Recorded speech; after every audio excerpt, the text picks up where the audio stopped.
अस्सलामुअलैकुम स्टूडेंट्स, उम्मीद करता हूँ आप सब लोग खैरियत से होंगे। आज की वीडियो बहुत ज़्यादा इंपॉर्टेंट होने वाली है क्योंकि आज की वीडियो के अंदर हम सेकंड ईयर फिज़िक्स से रिलेटेड सारे न्यूमेरिकल्स डिस्कस करेंगे।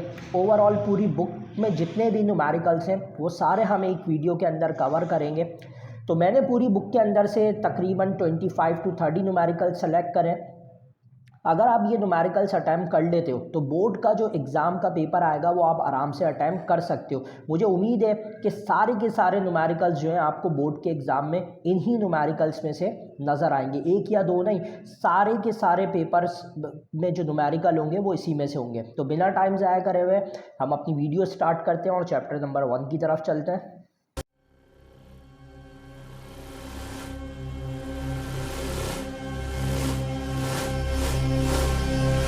तो जी हम आ चुके हैं अपने चैप्टर नंबर 1 या chapter number 15 molecular theory of gases की तरफ। और तो हेडिंग डाल देते हैं पहले हम चैप्टर 1 या फिर 15 है हमारे पास। इसमें जो मैंने न्यूमेरिकल सेलेक्ट करें वो बुक का हमारे पास न्यूमेरिकल नंबर 8 है और 9 है और एक न्यूमेरिकल और है। 3 न्यूमेरिकल्स मैंने सेलेक्ट करें इस चैप्टर में से रिलेटेड। तो पहले न्यूमेरिकल 8 कर लेते हैं। न्यूमेरिकल 8 बहुत आसान है, लिखा हुआ है calculate the root mean square speed of hydrogen molecule at 0 degree Celsius. Temperature जो दिया हुआ है हमारे पास वो कितना दिया हुआ है, 0 डिग्री सेल्सियस दिया हुआ है। और इस 0 डिग्री सेल्सियस को हम कन्वर्ट करेंगे तो 273 केल्विन हो जाएगा। आगे कह रहे हैं एंड 1 atm ऑफ प्रेशर दिया हुआ है हमारे पास 1 atm। और इस प्रेशर को जब हम न्यूटन पर मीटर स्क्वायर में कन्वर्ट करेंगे तो एक्सपोनेंट 5 पास्कल या न्यूटन पर मीटर स्क्वायर हो जाएगा। आगे कह रहे हैं assuming hydrogen of an ideal gas the density of hydrogen is 8.99 exponent -2। Density of hydrogen जो हमें दी हुई है वो है, डेंसिटी ऑफ हाइड्रोजन को हम रॉ करके लिख लेते हैं और ये हमारे पास 8.99 एक्सपोनेंट -2 किलोग्राम पर मीटर क्यूब। इसके बाद हम रिक्वायर्ड की हेडिंग डाल देते हैं और रिक्वायर्ड के अंदर हम लिख लेते हैं हमें क्या मालूम करना है, रूट मीन स्क्वायर स्पीड मालूम करनी है। तो रूट मीन स्क्वायर स्पीड का मतलब है VRMS हमें मालूम करना है। और सोल्यूशन की हेडिंग डाल देते हैं।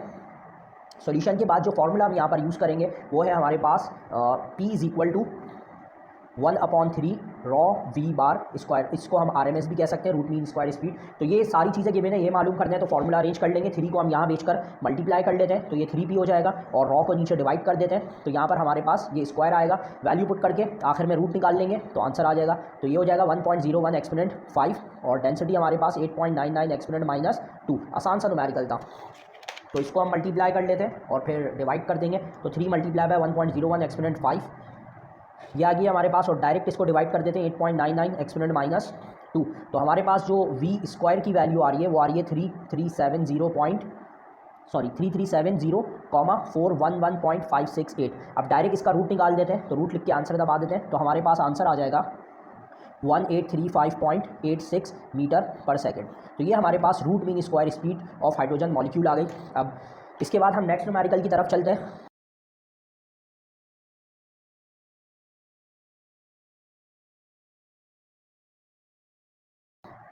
तो नेक्स्ट न्यूमेरिकल पर हम आ चुके हैं, न्यूमेरिकल नंबर 9। बुक का न्यूमेरिकल नंबर 9 है तो बुक के न्यूमेरिकल 9 पर हम यहाँ लिख देते हैं गिवन।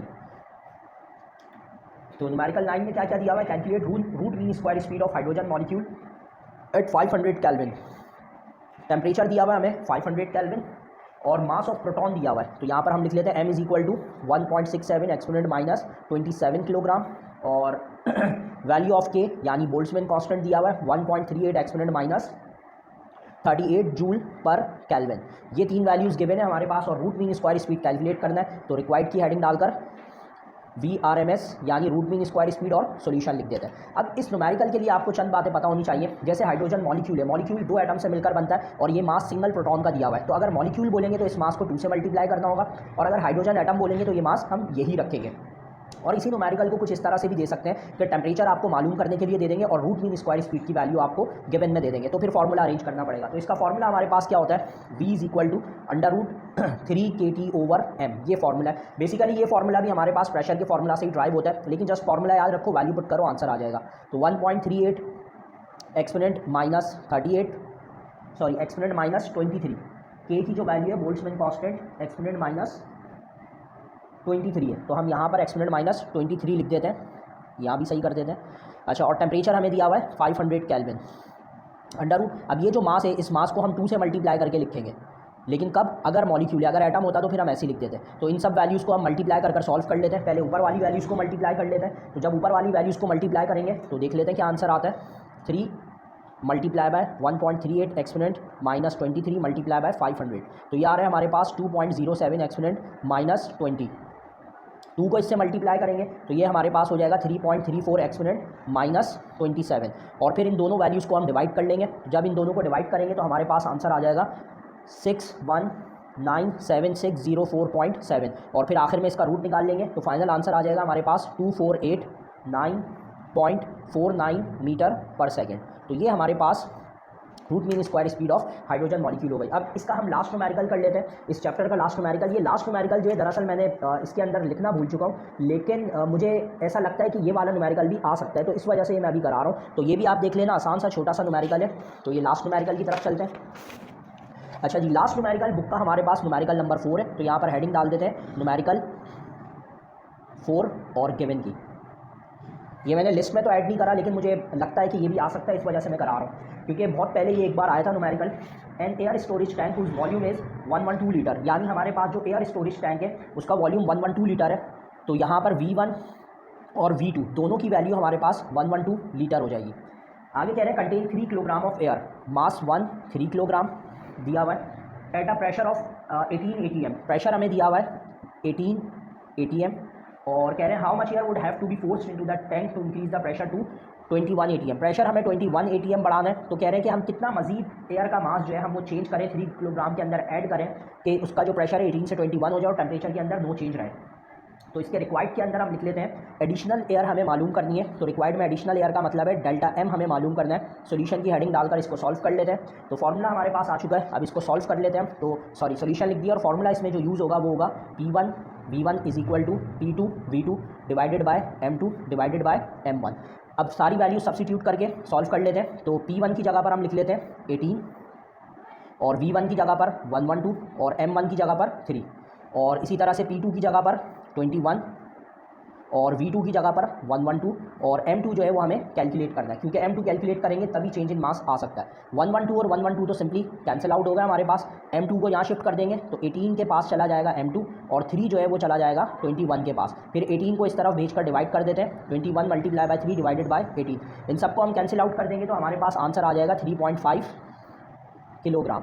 ये M2 आ गया। अब इससे हम डेल्टा M निकाल लेते हैं। तो यहाँ पर लिख लेते हैं डेल्टा M, यानी कितनी एयर इसके अंदर हमें पुश करनी पड़ेगी। तो M2 माइनस M1, M2 की वैल्यू 3.5 माइनस M1 की वैल्यू हमारे पास 3, तो 0.5 किलोग्राम मजीद एयर अगर हम उस सिलेंडर के अंदर, कंटेनर के अंदर डालते हैं तो उसका जो प्रेशर है वो 18 से 21 हो जाएगा। तो अब हम अपने नेक्स्ट चैप्टर की तरफ, चैप्टर नंबर 2 या चैप्टर नंबर 16 की तरफ चलते हैं।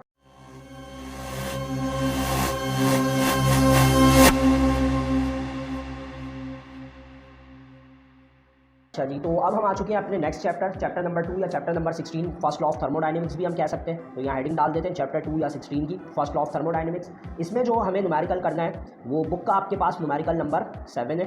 तो बुक का हम न्यूमेरिकल 7 की हेडिंग डालकर गिवन लिख देते हैं। सीक्वेंस में शायद 4 या 5 है, जो भी है। अच्छा जी, कह रहे हैं 50 gram piece of copper at 100 degree Celsius is place 200 gram of water. तो यहाँ पर हम पहले जो डेटा बना रहे हैं वो कॉपर के लिए बना लेते हैं। तो यहाँ लिख लेते हैं मास of copper MC mass of copper कितना दिया हुआ है हमें, 50 ग्राम दिया हुआ है। तो यहाँ पर हम लिख लेते हैं 50 ग्राम। आगे कह रहे हैं at 100 degree Celsius is placed in 200 gram of water, यानी कि जो टेम्परेचर ऑफ कॉपर दिया हुआ है हमें TC लिख देते हैं हम, वो कितना दिया हुआ है 100 डिग्री सेल्सियस दिया हुआ है, ये लिख देते हैं। फिर कह रहे हैं इन 200 ग्राम ऑफ वाटर, यानी कि मास ऑफ वाटर जो दिया हुआ है हमें वो दिया हुआ है 200 ग्राम, ये भी लिख देते हैं। और फिर साथ ही में जो वाटर का टेम्परेचर दिया हुआ है इसको TW लिख देते हैं, ये है हमारे पास 20 डिग्री सेल्सियस। फिर आगे कह रहे हैं इफ़ द फाइनल टेम्परेचर हमारे पास कितना हो जाएगा इसका 21.28 डिग्री सेल्सियस, ये फाइनल टेम्परेचर हो गया। और कह रहे हैं calculate the specific heat of copper, specific heat of copper मालूम करनी है। और स्पेसिफिक हीट ऑफ वाटर जो है हमें दिया हुआ है वो कितना है 4.18 जूल पर ग्राम पर सेल्सियस, ये हमें दिया हुआ है। अब ये जो सारे यूनिट्स हैं, सारे जितनी भी क्वांटिटीज़ हैं वो एक ही यूनिट्स के अंदर है, तो इसको हमें कन्वर्ट करने की ज़रूरत नहीं है। अगर यहाँ पर जूल पर किलोग्राम होता तो हमें मासेस को कन्वर्ट करना पड़ता, टेम्परेचर कैल्विन होता तो यहाँ पर हमें इनको कैल्विन में कन्वर्ट करना पड़ता। बहरहाल रिक्वायर्ड की हेडिंग डाल देते हैं।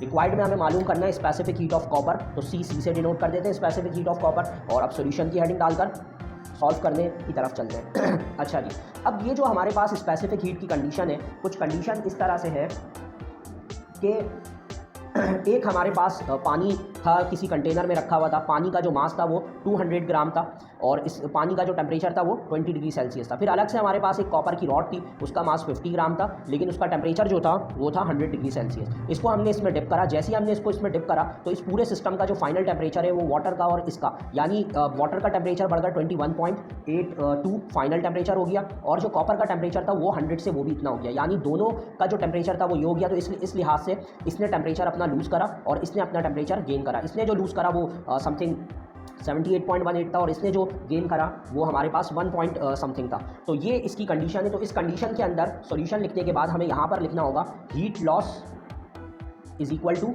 हीट गेन, यानी किसने हीट लॉस करा और किसने हीट गेन करा। तो जो हीट लॉस करा था वो कॉपर ने करा था, तो हम यहाँ पर लिख लेते हैं डेल्टा क्यू सी, और हीट गेन किसने करा था, वाटर ने करा था, तो यहाँ हम लिख लेते हैं डेल्टा क्यू डब्ल्यू।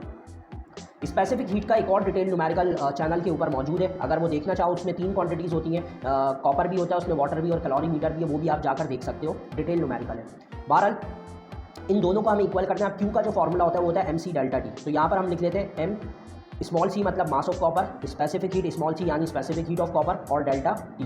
अच्छा, यहाँ पर भी हम क्या करते हैं QW CW और डेल्टा टी। अब ये डेल्टा टी कैंसिल आउट नहीं हो सकते, क्यों? क्योंकि इन दोनों का जो चेंज इन टेम्परेचर है वो डिफरेंट है। तो कैसे डिफरेंट है अब वो लिख लेते हैं यहाँ पर हम। तो यहाँ पर हम पहले MC CC, अब ये जो डेल्टा टी ऑफ कॉपर है, अब देखो कॉपर का जो स्टार्टिंग में टेम्परेचर था वो कितना था, TC वो ज़्यादा था, 100 उसको पहले रखेंगे, और फिर जब उसको वाटर में डिप करा तो उसका फिर फाइनल टेम्परेचर आ गया 21.8, तो इसलिए TC माइनस TF होगा। लेकिन जब हम वाटर की तरफ जाएंगे QW CW, तो इसमें हम पहले अब TF लिखेंगे, क्योंकि वाटर का टेम्परेचर पहले कम था बाद में ज़्यादा था, तो चेंज में हमें पहले ज़्यादा वाला लिखना होता है, और इधर हो जाएगा हमारे पास TW।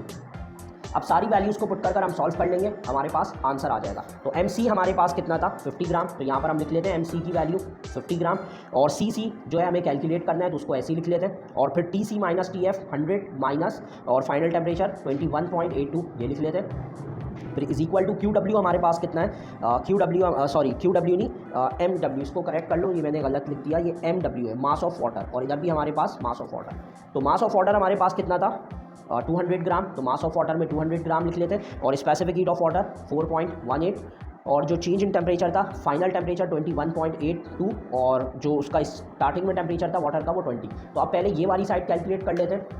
अब देखो कैलकुलेट करने का इस तरह के न्यूमेरिकल को आसान तरीका क्या है, पहले इनको माइनस करा देते हैं -20, तो माइनस करा 1.82 आ गया। अब इसको डायरेक्टली मल्टीप्लाई कर देते हैं 4.18 मल्टीप्लाई बाय 200 से, तो आंसर आ गया 1521.52। तो इस पूरे की जगह पर हम सिंपली क्या लिख देते हैं 1521.52।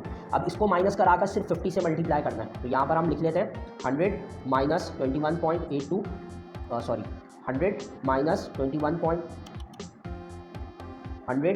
माइनस 21.82 78.18 आ गया। अब इसको डायरेक्टली मल्टीप्लाई कर देते हैं 50 से, तो ये आ गया 3909, इसका आंसर आया, और इसको इससे मल्टीप्लाई कर दिया, तो CC हम ऐसे ही लिख देते हैं, और इसके आगे 3909 ये लिख देते हैं।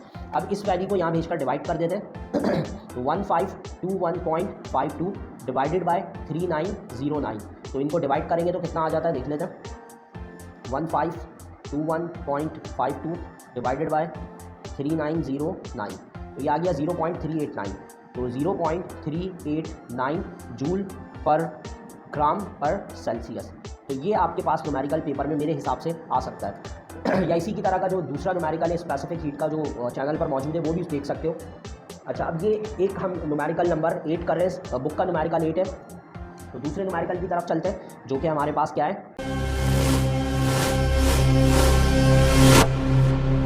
न्यूमेरिकल 8 है बुक का। तो हेडिंग डाल देते हैं न्यूमेरिकल 8 गिवन की, और ये मॉडल पेपर में भी आया हुआ है, तो हो सकता है ये वाला भी आ जाए। कह रहे हैं how much heat is required to raise the temperature of 1 kilogram of lead.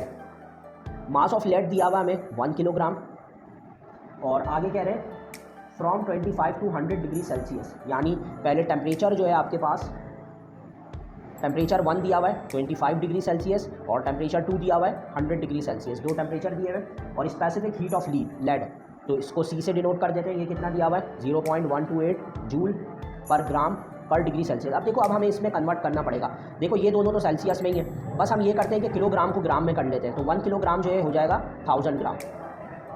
T1 T2 की जगह पर हम डेल्टा T निकाल लेते हैं, या इसको हम बाद में कर लेंगे। यहाँ पर हेडिंग डाल देते हैं रिक्वायर्ड की और सॉल्यूशन की। तो तो रिक्वायर्ड हमारे पास क्या है, how much heat is required, यानी कि क्यू हमें मालूम करना है। तो फॉर्मूला हम लिख लेते हैं delta Q is equal to M C delta T. तो क्यू लिख देते हैं यहाँ, एम की जगह पर हम 1000 लिख देते हैं और सी की जगह 0.128 और डेल्टा टी की जगह T2 minus T1 value put कर लेते हैं और आंसर आ जाएगा फिर हमारे पास। इसको इससे मल्टीप्लाई करते हैं तो ये तो सीधा सीधा 128 हो जाएगा और T2 माइनस T1 यानी कि 100 माइनस 25। तो 100 माइनस 25 हमारे पास कितना हो जाएगा 75 और 75 और 128 को मल्टीप्लाई कर लेंगे तो 9600 जूल जो है वो हीट हमारे पास आ जाएगा। तो अब हम नेक्स्ट चैप्टर की तरफ चलते हैं।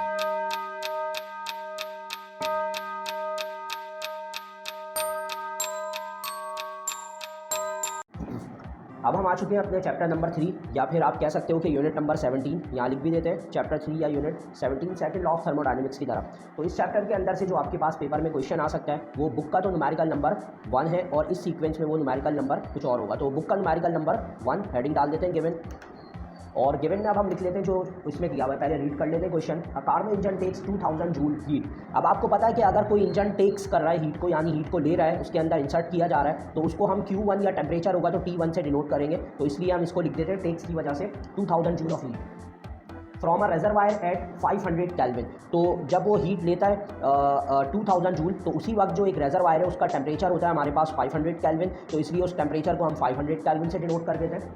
आगे लिखा हुआ है does some work and discarded some heat to reservoir. अब अपने अंदर से कुछ हीट या टेम्परेचर को डिस्कार्ड कर रहा है। अब वो कितना टेम्परेचर डिस्कार्ड कर रहा है, जो टेम्परेचर अपने अंदर से डिस्कार्ड करता है निकालता है उसको हम 2 से डिनोट करते हैं, तो ये हो जाएगा 350 केल्विन। आगे कह रहे हैं how much heat is discarded, required की हेडिंग डाल देते हैं, required how much heat is discarded, यानी कि Q2 मालूम करना है इसके अंदर, और फिर how much work does against the engine do, work मालूम करना है कि इंजन कितना वर्क करेगा और उस इंजन की एफिशिएंसी मालूम करनी है हमें। तो ये सारी चीज़ें हमें कैलकुलेट करनी है। तो अब हम इसको सॉल्व कर लेते हैं। सॉल्व करने के लिए हम हेडिंग डाल देते हैं सॉल्यूशन की। इसी तरह इसी सीक्वेंस में हम वैल्यू कैलकुलेट कर लेंगे जिस सीक्वेंस में लिखा हुआ है। तो सबसे पहले हम Q2 मालूम करते हैं। अब Q2 मालूम करने के लिए यहाँ पर हम इक्वल कर लेते हैं, पहले हेडिंग डाल देते हैं for Q2 upon Q1 equal होता है T2 अपॉन T1 के। ये दोनों आपस में इक्वल होते हैं, तभी हम इंजन के फॉर्मूला के अंदर इन दोनों वैल्यूज़ को एक दूसरे से रिप्लेस कर देते हैं। तो सारी चीज़ें पता है हमें, वैल्यू पुट करके जस्ट सॉल्व कर लेंगे। तो T2 हमारे पास कितना आ जाएगा 350 और T1 हमारे पास 500 और Q2 हमें कैलकुलेट करना है और Q1 की जगह पर 2000। तो सिंपली इसको वहाँ भेज कर हम 350 मल्टीप्लाई बाय 2000 और डिवाइडेड बाय 500, तो इनको मल्टीप्लाई कर जब हम डिवाइड करेंगे तो हमारे पास आंसर आ जाएगा 1400 जूल। तो ये हमारे पास उस इंजन का डिस्कार्डेड हीट आ गई जो वो अपने अंदर से इवॉल्व कर रहा है, एक्सपेल कर रहा है। अब हम आ जाते हैं एफिशिएंसी के ऊपर या वर्क डन पर। वर्क डन आसान है, हेडिंग डाल देते हैं for W is equal to question mark. यहाँ पर वर्क डन का फॉर्मूला हम यूज़ कर लेंगे Q1 माइनस Q2। तो Q1 हमें पता है कितना है 2000 है और Q2 हम मालूम कर चुके हैं 1400। तो वर्क कितना हो जाएगा 600 जूल का वर्क हो जाएगा हमारे पास। और इसी तरह से न्यूमेरिकल नंबर 3 में हमें एफिशिएंसी कैलकुलेट करनी है, तो एफिशिएंसी का सिंबल लिख देते हैं, एफिशिएंसी का सिंबल है। तो इधर हम फॉर्मूला यूज़ कर सकते हैं W। वैसे तो हम 1 minus Q2 upon Q1 multiply by 100 भी कर सकते हैं, 1 minus T2 upon T1 multiply by 100 भी कर सकते हैं, या फिर हम यहाँ पर W upon Q1 multiply by 100। Efficiency अगर परसेंट में निकालनी है तो मल्टीप्लाई बाय 100 लिखेंगे और अगर परसेंट में नहीं निकालनी तो मल्टीप्लाई बाय 100 नहीं लिखेंगे। तो हम इसको परसेंट में कैलकुलेट कर लेते हैं। तो W1 हमारे पास कितना था 600 और Q1 हमारे पास 2000 मल्टीप्लाई बाय 100। तो ये 2 0 से 2 0 कैंसिल कर देते हैं, 20 डिवाइडेड बाय करेंगे तो 30% जो है हमारे पास एफिशिएंसी ऑफ दिस इंजन आ जाएगी। तो ये हमारे पास न्यूमेरिकल 1 था बुक का। अब दूसरे न्यूमेरिकल की तरफ चलते हैं जो पेपर में आ सकते हैं।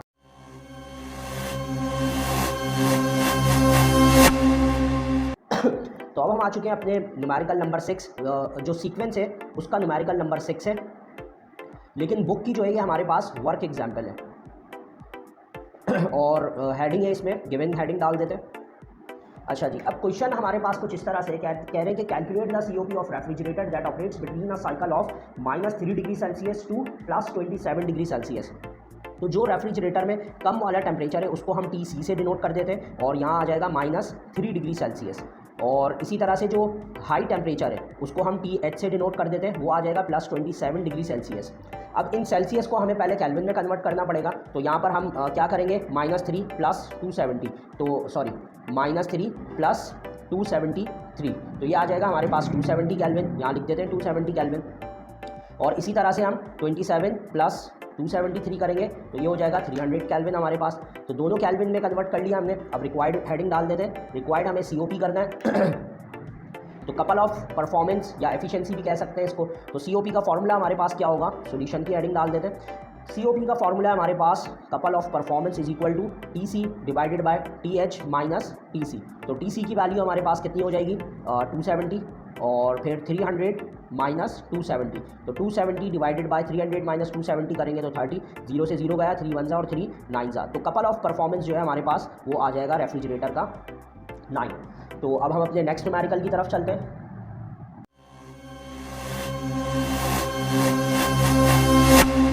पास और वो न्यूमेरिकल है हमारे पास न्यूमेरिकल नंबर 7।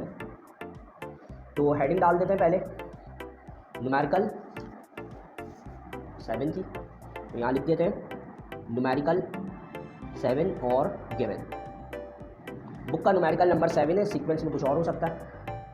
अच्छा जी, तो अब ये पढ़ लेते हैं। लिखा हुआ है Carnot engine operates between the temperature 850 kelvin and 300 kelvin. तो एक इंजन है जो ऑपरेट्स हो रहा है दो टेम्परेचर के बीच में। तो जो हायर टेम्परेचर है वो हमारे पास 850 केल्विन हो जाएगा और उसको हम T1 लिखेंगे, और जो लोअर टेम्परेचर है उसको हम 300 केल्विन या T2 के साथ डिनोट करेंगे।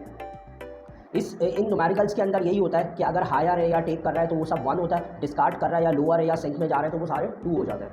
The engine performs 1200 joule of work. तो 1200 जूल जो है वो इसका वर्क आ गया in each cycle which takes 0.25 second. तो 0.25 सेकेंड जो है इसका टाइम आ गया। अब इसमें रिक्वायर्ड क्या है हमारे पास, रिक्वायर्ड की हेडिंग डाल देते हैं। रिक्वायर्ड की हेडिंग डालकर हम लिखते हैं what is the efficiency of this engine. तो सबसे पहले पार्ट के अंदर पार्ट ए जिसको कहा हुआ है उसमें हमें एफिशिएंसी निकालनी है, परसेंट में निकाल लेंगे। पार्ट बी में what is the power of this engine. Part C में how much energy is extracted as heat from the temperature, कितना हीट जो है वो हमें उसको देना पड़ेगा। और पार्ट डी के अंदर how much heat is delivered as the heat to the low temperature reservoir, और दूसरा हमें इसमें Q2 निकालना है। तो ये सारी वैल्यूज़ हमें इसमें कैलकुलेट करनी है। अब सॉल्व कर लेते हैं। सॉल्व करने के लिए इसमें हम हेडिंग डाल देते हैं सॉल्यूशन की, और सबसे पहले हम इसमें कैलकुलेट कर लेते हैं एफिशिएंसी। तो हेडिंग डाल देते हैं यहाँ पर पार्ट ए एफिशिएंसी। अब एफिशिएंसी का फॉर्मूला हमारे पास पीछे हमने लिखा था वो भी हम यूज़ कर सकते हैं, और जो मैंने आपको 2 फार्मूलाज और बताए थे वो भी यूज़ करते हैं, जो कि 1 माइनस T2/T1 और मल्टीप्लाई बाय 100 हो जाएगा। तो वैल्यू पुट कर लेते हैं। 1 माइनस T2 की जगह 300, T1 की जगह 850 और मल्टीप्लाई बाय 100। तो इन सबको जब हम आपस में सॉल्व करते हैं तो पहले इसको 300 को डिवाइड कर लेते हैं 850 से। 300 डिवाइडेड बाय 850 तो ये आ रहा है 0.35। इसको डायरेक्टली मैं -1 कर देता हूँ तो आ रहा है -0.647। लेकिन क्योंकि यहाँ पर 1 को हमने बाद में रखा था तो माइनस साइन नहीं लगाएंगे, 0.647 और मल्टीप्लाई बाय 100। तो 100 से मल्टीप्लाई करेंगे तो 64.7% जो है वो इस इंजन की एफिशिएंसी आ जाएगी। अब एफिशिएंसी निकालने के बाद हमें क्या करना है, पावर ऑफ इंजन कैलकुलेट करना है। तो पावर ऑफ इंजन के लिए हमें हेडिंग डाल देते हैं P is equal to question mark. Power का फॉर्मूला W/T होता है। तो W की वैल्यू हमारे पास कितनी है 1200 और टाइम कितना है 0.25। इन दोनों को जब आप डिवाइड करोगे तो आपके पास आ जाएगा 4800 वाट। ये आपके पास पावर आ गया। अब पावर निकालने के बाद हमें जो नेक्स्ट चीज़ कैलकुलेट करनी है वो है Q1। तो Q1 निकालने के लिए हम वही पीछे वाला फॉर्मूला यूज़ कर लेंगे। तो यहाँ हेडिंग डाल देते हैं फॉर Q1 और ये हमारे पास पार्ट सी है। तो इसके अंदर efficiency in percent W/Q1 multiply by 100। तो Q1 को यहाँ भेज देते हैं, एफिशिएंसी को यहाँ भेज देते हैं और फिर वैल्यू पुट कर लेते हैं हम मल्टीप्लाई बाय 100। तो W हमारे पास कितना है 1200 है और एफिशिएंसी हमने 64.7 मल्टीप्लाई बाय 100 निकाली थी। इसको इससे मल्टीप्लाई करके डिवाइड करा लेते हैं। तो यहाँ आप देखो 1200 मल्टीप्लाई बाय 100 ये आ गया और डिवाइडेड बाय 64.7 कर देते हैं। तो 1854.7 आ रहा है, 1854.7 जूल। ये हमारे पास Q1 आ गया। अब Q2 जो है हम वो W के फॉर्मूले से ही कैलकुलेट कर लेते हैं। तो W का फॉर्मूला हमारे पास क्या था, पहले यहाँ लिख लेते हैं for Q2 W is equal to Q1 minus Q2। तो W हमें कितना दिया हुआ है 1200 और Q1 हम कैलकुलेट कर चुके हैं 1854.7 माइनस Q2। Q2 को यहाँ भेज देते हैं 1200 को यहाँ, तो Q2 माइनस का यहाँ आकर प्लस का हो जाएगा और ये 1200 यहाँ प्लस का है तो वहाँ पर जाकर माइनस हो जाएगा, तो माइनस 1200। तो इन दोनों वैल्यूज़ को जब हम माइनस करेंगे तो हमारे पास आंसर आ जाएगा 654.71 जूल। तो ये हमारे पास Q2 आ गया। तो ये न्यूमेरिकल भी आपके पास पेपर में आ सकता है। अब इसका एक लास्ट न्यूमेरिकल करना है हमें, तो लास्ट न्यूमेरिकल की तरफ चलते हैं। तो अब ये जो आपके पास न्यूमेरिकल है, न्यूमेरिकल नंबर 3, ये बुक का तो नहीं है, सीक्वेंस में इसका कोई और नंबर है। तो इसमें हम लिख देते हैं न्यूमेरिकल, जो भी इसका सीक्वेंस होगा वो अभी मुझे याद नहीं है क्या है सीक्वेंस, जो भी सीक्वेंस का न्यूमेरिकल है वो हम यहाँ लिख लेंगे बाद में। अच्छा जी, तो अब हम यहाँ पर आ जाते हैं अब और ये क्वेश्चन पढ़ते लिखा हुआ है a heat engine perform 200 joule of work. अच्छा, ये जो क्वेश्चन है आपके पास ये 10 ईयर से निकाला हुआ है, लेकिन ये मिलता जुलता आपके इन सवालात से था बुक के जो इस बुक में, क्योंकि 10 ईयर में तो ओल्ड बुक से रिलेटेड सारे न्यूमेरिकल्स हैं, तो ये ओल्ड बुक का निकाला हुआ है। बस आपको इसका मेथड या टेक्निक आना चाहिए, इसी मेथड या टेक्निक से रिलेटेड कोई भी पेपर कोई भी न्यूमेरिकल आपके पास पेपर में आ सकता है। तो अब यहाँ पर गिवन में कहा हुआ है a heat perform 200 joule of work, यानी सबसे पहले हमें क्या दे दिया, इसमें वर्क दे दिया 200 joule of work and has an efficiency दी हुई है इस इंजन की 20%। कैरे for each cycle of operation how much heat is absorbed and expelled. तो रिक्वायर्ड के अंदर हमें क्या करना है, how much heat is absorbed यानी वो Q1 कितना हीट टेकअप कर रहा है और एक्सपेल्ड Q2 कितना हीट वो अपने अंदर से निकाल रहा है। तो यही दो चीज़ें हम पहले के न्यूमेरिकल्स में भी कर चुके हैं, लेकिन थोड़ा बहुत फ़र्क था, जैसे उसमें टाइम वगैरह ये सब चीज़ें मालूम करनी थी, तो इस हिसाब से ये इस तरह का न्यूमेरिकल भी पेपर में आ सकता है। तो अब इसके लिए हम क्या करते हैं, पहले Q1 कैलकुलेट कर लेते हैं, तो हेडिंग डाल देते हैं फॉर Q1, जैसे पिछले न्यूमेरिकल में किया था, फॉर्मूला यूज़ कर लेंगे efficiency is equal to W over Q1 multiply by 100। अच्छा, इसी तरह से न्यूमेरिकल आपको टेम्परेचर की उसमें भी दे सकते हैं, जैसे कि यहाँ पर चेंज इन टेम्परेचर दे देंगे। सपोज करो आपको चेंज इन टेम्परेचर दे दिया 100 डिग्री सेल्सियस और वही एफिशिएंसी दे दी आपको 20%। तो अगर ये चेंज इन टेम्परेचर है तो यही जो फॉर्मूला है आपके पास, ये फॉर्मूला किस तरह से बन जाएगा, efficiency is equal to delta T over T1 multiply by 100। ये कंडीशन होगी तो इसमें T1 और T2 कैलकुलेट करना होगा आपको, तो फिर आप ये वाला फॉर्मूले से कर लोगे। सिंपली इसी तरह होगा, डेल्टा T की वैल्यू रखोगे, T1 यहाँ भेज दोगे, एफिशिएंसी यहाँ कैलकुलेट कर लोगे, T1 आ जाएगा। तो यही न्यूमेरिकल जो है इस कंडीशन के ऊपर भी दिया जा सकता है। बहरहाल Q1 हम यहाँ भेज देते हैं और W upon efficiency multiply by 100 हो जाएगा। अब W की वैल्यू यहाँ पर कितनी है 200 और एफिशिएंसी 20 मल्टीप्लाई बाय 100, तो Q1 हम कैलकुलेट कर लेते हैं, तो ये 200 को मल्टीप्लाई बाय 100 करते हैं, ये हो गया, और डिवाइडेड बाय 20 कर लेंगे तो 1000 जूल जो है हमारे पास आंसर आ रहा है इसका। और Q2 निकालना है, तो Q2 निकालने के लिए बहुत आसान फॉर्मूला है, W is equal to Q1 minus Q2। तो W की वैल्यू हमारे पास 200 जूल है और ये 1000 माइनस Q2 हमें कैलकुलेट करना है, तो Q2 को यहाँ भेज देंगे, प्लस हो जाएगा, और 200 को वहाँ भेज देंगे, तो ये माइनस, तो ये आ जाएगा हमारे पास 800 जूल ऑफ हीट। तो अब वो ये वाला भी एक थोड़ी सी देख लो, जो ऊपर मैं कंडीशन समझा रहा था। सपोज करो आपको चेंज ऑफ टेम्परेचर दे दिया 100 डिग्री सेल्सियस और केल्विन सेम ही होता है, और एफिशिएंसी वही आपको 20% दे दी है, बल्कि इसको मैं 200 कर लेता हूँ, ठीक है। बस वर्क की जगह जो इन्होंने, तो फॉर्मूला वही सेम लगेगा हमारे पास, एफिशिएंसी इज इक्वल टू, बस फर्क ही होगा, delta T over T1 multiply by 100 आ जाएगा। तो T1 को हम यहाँ भेज देंगे, डेल्टा T हमारे पास कितना हो जाएगा 200 और एफिशिएंसी 20% मल्टीप्लाई बाय 100, तो आपके पास T1 वही आ जाएगा 1000 केल्विन। अब टेम्परेचर T2 निकालना होगा, तो T2 के लिए फॉर्मूला ये हो जाएगा, delta T is equal to T1 minus T2। तो इसी तरह से करोगे तो T2 आपके पास 800 केल्विन आ जाएगा। तो वो सवाल वर्क से या चेंज ऑफ टेम्परेचर से रिलेटेड आए तो ये इस तरह से हो जाएंगे। तो अब हम अपने नेक्स्ट चैप्टर की तरफ चलते हैं।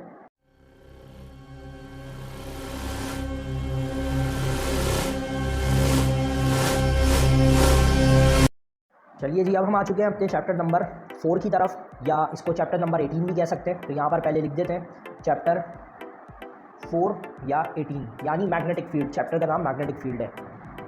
तो इसमें जो सबसे पहले हम न्यूमेरिकल करने जा रहे हैं वो है हमारे पास बुक का न्यूमेरिकल नंबर 4। तो न्यूमेरिकल 4 लिखकर हम गिवन की हेडिंग डाल देते हैं, और इस सीक्वेंस का ये न्यूमेरिकल नंबर 9 है।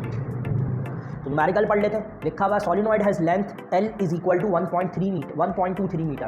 तो L यानी एक सॉलिनॉइड है, उसका लेंथ हमारे पास कितना आ गया 1.23 मीटर, एंड इनर डायामीटर, और जो उसका इनर डायामीटर है, इनर डायामीटर को हम D से रिप्रेजेंट कर देते हैं, और ये आ गया हमारे पास 3.55 सेंटीमीटर, डिवाइडेड बाय 100 करेंगे तो ये हो जाएगा 0.0355 मीटर।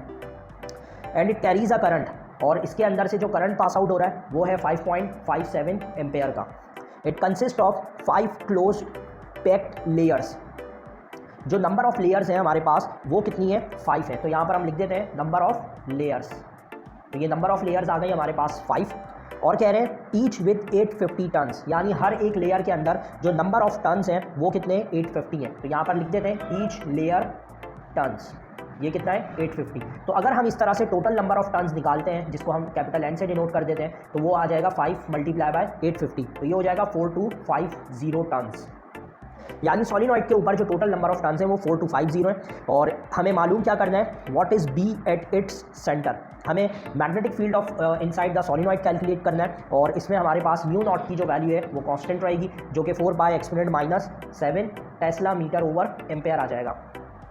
और अब इसमें हम रिक्वायर्ड की हेडिंग डाल देते हैं। तो रिक्वायर्ड में हमारे पास पहले हमें N कैलकुलेट करना होगा, number of unit number of turns per unit length यानी स्मॉल एन, और उसके बाद फिर हम बी मैग्नेटिक फील्ड कैलकुलेट कर लेंगे। तो हेडिंग डाल देते हैं हम फिर सॉल्यूशन की।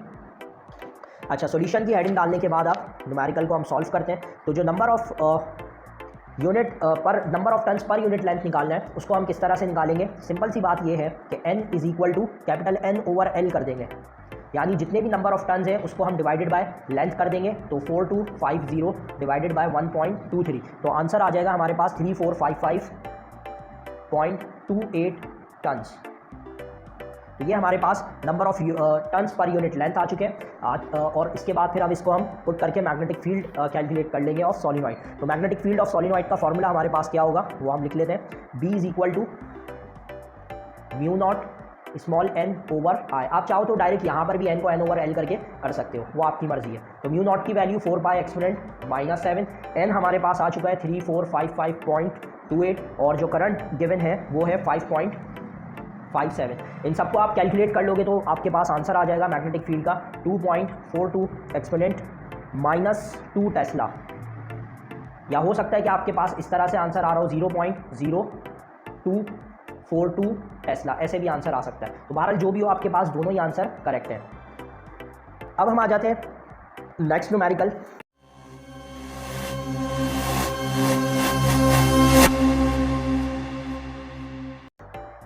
बुक का तो ये न्यूमेरिकल नंबर 8 है, तो यहाँ पर मैं लिख देता हूँ बुक का जो न्यूमेरिकल है हमारे पास न्यूमेरिकल नंबर 8 और गिवन, और सीक्वेंस में ये हमारे पास नंबर 10 होगा। कह रहे हैं what is flux density at a distance of 0.1 metre in air.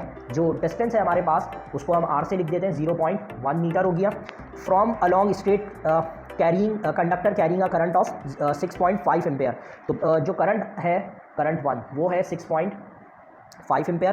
Calculate the force per unit length on a similar parallel conductor at a distance of 0.1 metre from the first and carrying a current of 3 ampere. यानी एक conductor 2 है, वो जो current conduct कर रहा है वो 3 ampere का करंट कंडक्ट कर रहा है। इस कंडीशन में जो म्यू नॉट फिक्स आ जाएगा वो एक्सपोनेंट -7 और टेस्ला मिली ओवर एम्पेयर।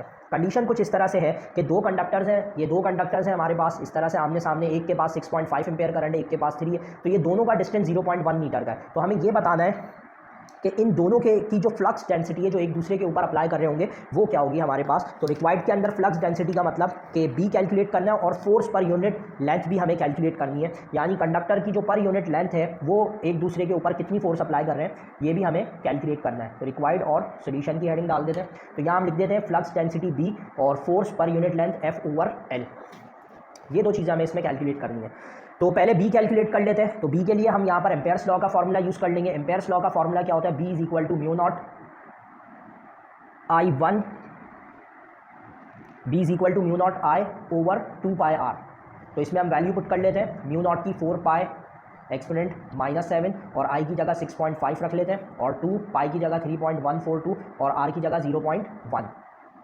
तो अब हम इनको मल्टीप्लाई कर जब सॉल्व करते हैं, ऊपर वालों को मल्टीप्लाई करके नीचे वालों को मल्टीप्लाई करते हैं, ऊपर वालों को मल्टीप्लाई करेंगे तो आंसर आएगा 8.16 एक्सपोनेंट -6, और नीचे वालों को मल्टीप्लाई करेंगे तो आंसर आएगा 0.628। इन दोनों को डिवाइड कर लेते हैं तो आंसर आ जाएगा 1.3 एक्सपोनेंट -5 टेस्ला भी लिख सकते हैं, वेबर पर मीटर स्क्वायर भी लिख सकते हैं। ये फ्लक्स डेंसिटी आ गई हमारे पास उस कंडक्टर की जो करंट 6.5 एम्पेयर का कैरी कर रहा था। अब फोर्स पर यूनिट लेंथ निकाल लेते हैं। तो फोर्स पर यूनिट लेंथ का जो फॉर्मूला है हमारे पास वो क्या होगा, वो फॉर्मूला होगा हमारे पास F/L force per unit length is equal to mu naught I1 multiply by I2 और डिवाइडेड बाय 2 पाई आर। ये हमारे पास फॉर्मूला आ गया फोर्स पर यूनिट लेंथ का। ये बिल साइन थीटा से हमने ड्राइव करा है फॉर्मूला, बी की जगह पर हमने ये वैल्यू सब्सिट्यूट कर जो है ये फॉर्मूला बनाया है। बहरहाल अब इसमें वैल्यू पुट कर लेते हैं हम। अब वैल्यू हमारे पास आ जाएगी ये 4 पाई एक्सपोनेंट -7, I1 हमारे पास 6.5, I2 हमारे पास 3 और 2 3.142 और R की वैल्यू 0.1। तो ऊपर वाली वैल्यूज़ को मल्टीप्लाई करेंगे तो हमारे पास आंसर आएगा 2.44 एक्सपोनेंट -5 और नीचे वाला वही 0.628। दोनों को डिवाइड कर देंगे तो आंसर आ जाएगा 3.9 एक्सपोनेंट -5 न्यूटन पर मीटर। तो ये फोर्स पर यूनिट लेंथ का हमारे पास फॉर्मूला वैल्यू आ गई। अब हम चलते हैं इसके लास्ट न्यूमेरिकल की तरफ। लास्ट न्यूमेरिकल जो है वो इसका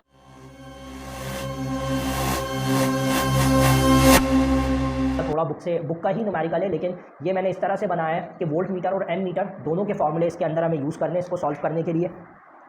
क्योंकि बुक के अंदर तो आपके पास वोल्ट मीटर का एक अलग है और एम मीटर का अलग है, लेकिन इसमें मैंने ये करा है कि दोनों की मदद से जो है हम इसको सॉल्व कर सकते हैं। तो अब देख लेते हैं किस तरह से होगा ये हमारे पास। अच्छा जी, तो सबसे पहले यहाँ पर हम हेडिंग डाल देते हैं गिवन की।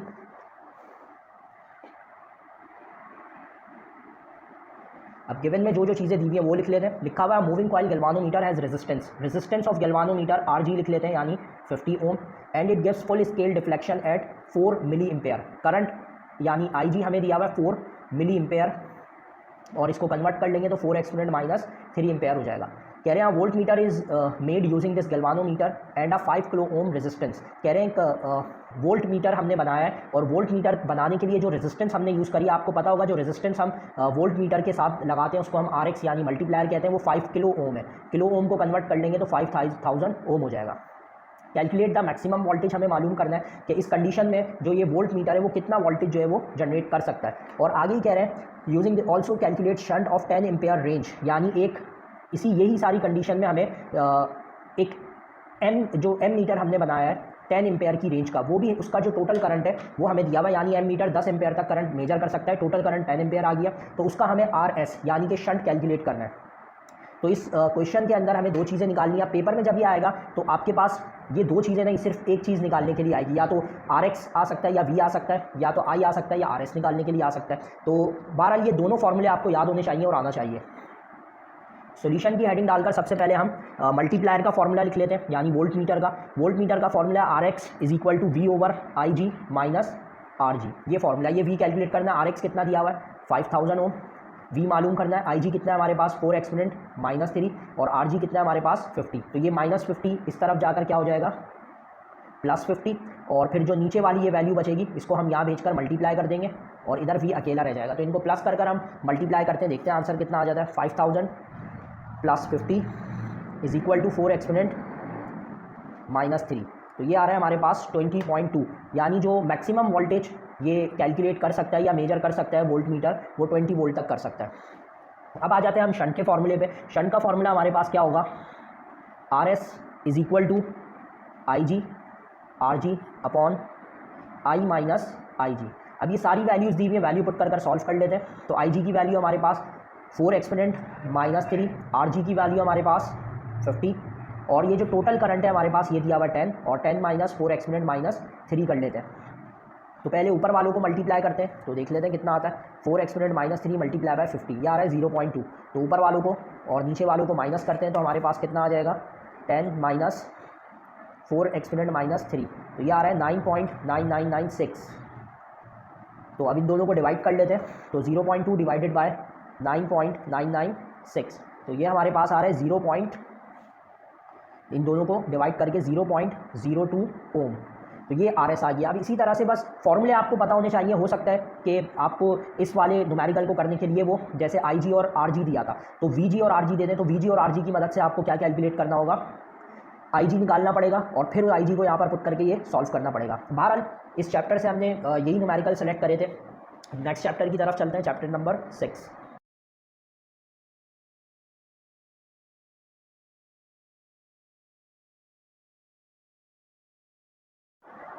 चलिए जी, तो अब हम आ चुके हैं अपने चैप्टर नंबर 5, या कह सकते हैं कि यूनिट 19 इलेक्ट्रोमैग्नेटिक इंडक्शन की तरफ। तो इस चैप्टर के अंदर जो न्यूमेरिकल्स मैंने सेलेक्ट करे हैं वो बुक का सबसे पहले न्यूमेरिकल नंबर 9 है, तो हेडिंग डाल देते हैं। वैसे तो हमारे पास ये न्यूमेरिकल नंबर 12 बन रहा है, यहाँ पर हम लिख देते हैं चैप्टर 5 या फिर 19, दोनों हम कह सकते हैं इसको। तो जो हम करने जा रहे हैं न्यूमेरिकल वो है न्यूमेरिकल 9, और लिख देते हैं गिवन। तो न्यूमेरिकल 9 और गिवन। अब गिवन में हम लिख लेते हैं क्या क्या चीज़ें दी हुई हैं। कह रहे हैं conductor of length 0.4 metre, length of conductor हमें दिया हुआ है 0.4 मीटर, तो ये लिख देते हैं 0.4 मीटर। आगे कह रहे हैं moves at a velocity, velocity दी हुई है वेलोसिटी दी हुई है 5 मीटर पर सेकंड, तो यहाँ लिख देते हैं 5 मीटर पर सेकंड। आगे कह रहे हैं perpendicular to a magnetic field of 0.3 tesla, magnetic field को B से डिनोट करते हैं, तो यहाँ लिख देंगे 0.3 टेस्ला। आगे रिक्वायर्ड में calculate the motional EMF induce in the conductor, motional EMF हमें मालूम करना है इसके अंदर, तो मोशनल EMF को हम डिनोट करते हैं ऐसे, मोशनल और EMF ये हमें कैलकुलेट करना है, या V वोल्टेज भी लिख सकते हैं। तो नेक्स्ट हेडिंग डाल देते हैं सॉल्यूशन की। अब मोशनल ईएमएफ का फॉर्मूला बहुत सिंपल सा है, यहाँ पर हम लिख सकते हैं EMF is equal to BVL sine theta. ये हमारे पास मोशनल ईएमएफ का फॉर्मूला है। अब इस फॉर्मूले के अंदर वैल्यू पुट करेंगे सिंपल सा और आंसर आ जाएगा हमारे पास। तो बी की वैल्यू हमारे पास 0.3, वेलोसिटी हमारे पास 5 और लेंथ ऑफ कंडक्टर 4, साइन और थीटा यहाँ पर 90 डिग्री है, क्योंकि सवाल में बोला हुआ है perpendicular to a magnetic field, तो परपेंडिकुलर का मतलब होता है 90 डिग्री, साइन 91 होता है और इन तीनों को हम मल्टीप्लाई करेंगे तो हमारे पास आंसर आ जाएगा 0.6 वोल्ट। तो ये हमारे पास मोशनल ईएमएफ आ गया। तो अब ये न्यूमेरिकल नंबर 12 था सीक्वेंस का हमारे पास और बुक का न्यूमेरिकल नंबर 9। अब हम चलते हैं अपने नेक्स्ट न्यूमेरिकल की तरफ। नेक्स्ट न्यूमेरिकल नंबर 13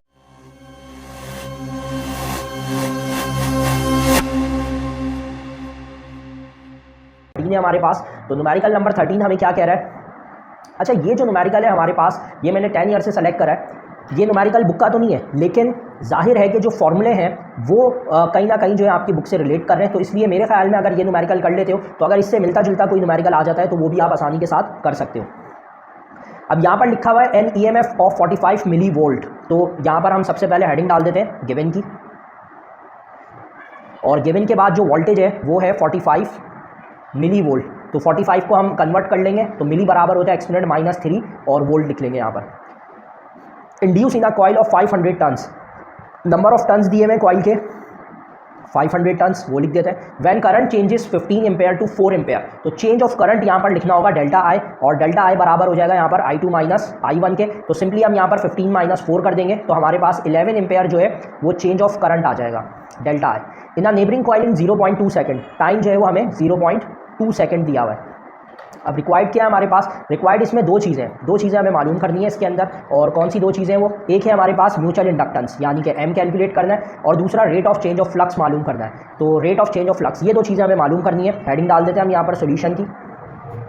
तो अब सॉल्यूशन के बाद जो हमें सॉल्व करना है वो म्यूचुअल इंडक्टेंस और ये निकालना है rate of change of flux. तो पहले हम यहाँ पर फॉर्मूला लिख लेते हैं म्यूचुअल इंडक्टेंस का, और म्यूचुअल इंडक्टेंस कैलकुलेट कर लेते हैं, उसके बाद rate of change of flux calculate कर लेंगे। तो म्यूचुअल इंडक्टेंस का फॉर्मूला हमारे पास क्या होता है? EMF is equal to M delta I over delta T। अब पेपर में ज़रूरी नहीं है कि यही सवाल आए, ऐसा कोई सवाल दे देंगे जिसमें म्यूचुअल इंडक्टेंस से कुछ ना कुछ रिलेट होगा, तो आपने ये कंडीशंस फॉर्मूले को देखते हुए इसको सॉल्व करना है। अब EMF यानी कि वोल्टेज वो कितना दिया हुआ है? 45 मिली वोल्ट। तो लिख लेते हैं 45 exponent -3। Mutual inductance M calculate करना है, डेल्टा है हमारे पास 11 एम्पेयर आ चुका है और टाइम हमारे पास 0.2।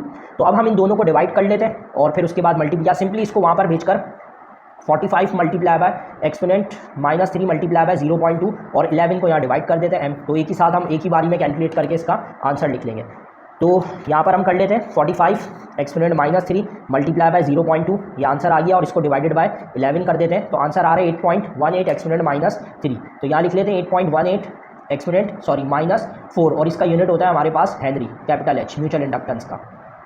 अच्छा जी, अब हमें rate of change of flux मालूम करना है। तो rate of change of flux के लिए हमारे पास फॉर्मूला क्या होता है वो हम यूज़ कर लेते हैं। तो rate of change of flux का फॉर्मूला हमारे पास यही सेम होता है। ये फॉर्मूला आ जाएगा EMF is equal to N और rate of change of flux, ये फॉर्मूला हमारे पास आ गया। तो चेंज ऑफ फ्लक्स, ये rate of change of flux ये पूरा हिस्सा है और ये हमें कैलकुलेट करना है, और E और N गिवन है। तो ये हो जाएगा हमारे पास 45 एक्सपोनेंट -3 और N जो है हमें गिवन है 500 और ये हमें कैलकुलेट करना है, तो उसको ऐसे ही लिख देते हैं। तो 45 एक्सपोनेंट -3 डिवाइडेड बाय 500। तो इन दोनों को हम सिंपली डिवाइड कर लेते हैं और यहाँ लिख लेते हैं rate of change of flux.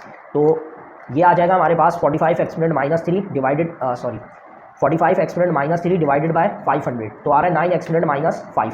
तो यहाँ लिख लेते हैं rate of change of flux हमारे पास कितना आया? 9 एक्सपोनेंट -5।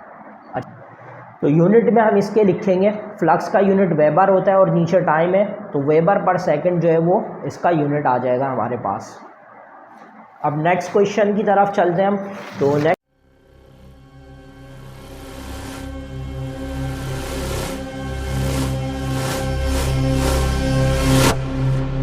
क्वेश्चन है हमारे पास question number 14।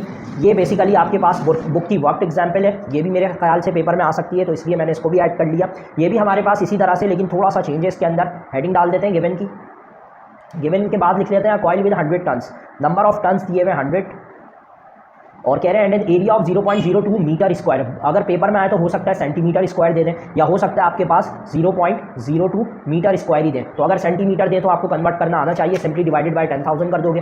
is placed in a changing magnetic field of 0.2 tesla to 0.5, यानी दो मैग्नेटिक फील्ड दी हुई है, एक B1 दिया हुआ है 0.2 टेस्ला और दूसरा B2 दिया हुआ है हमारे पास 0.5 टेस्ला इन 0.1 सेकेंड, टाइम दिया हुआ है 0.1 सेकेंड।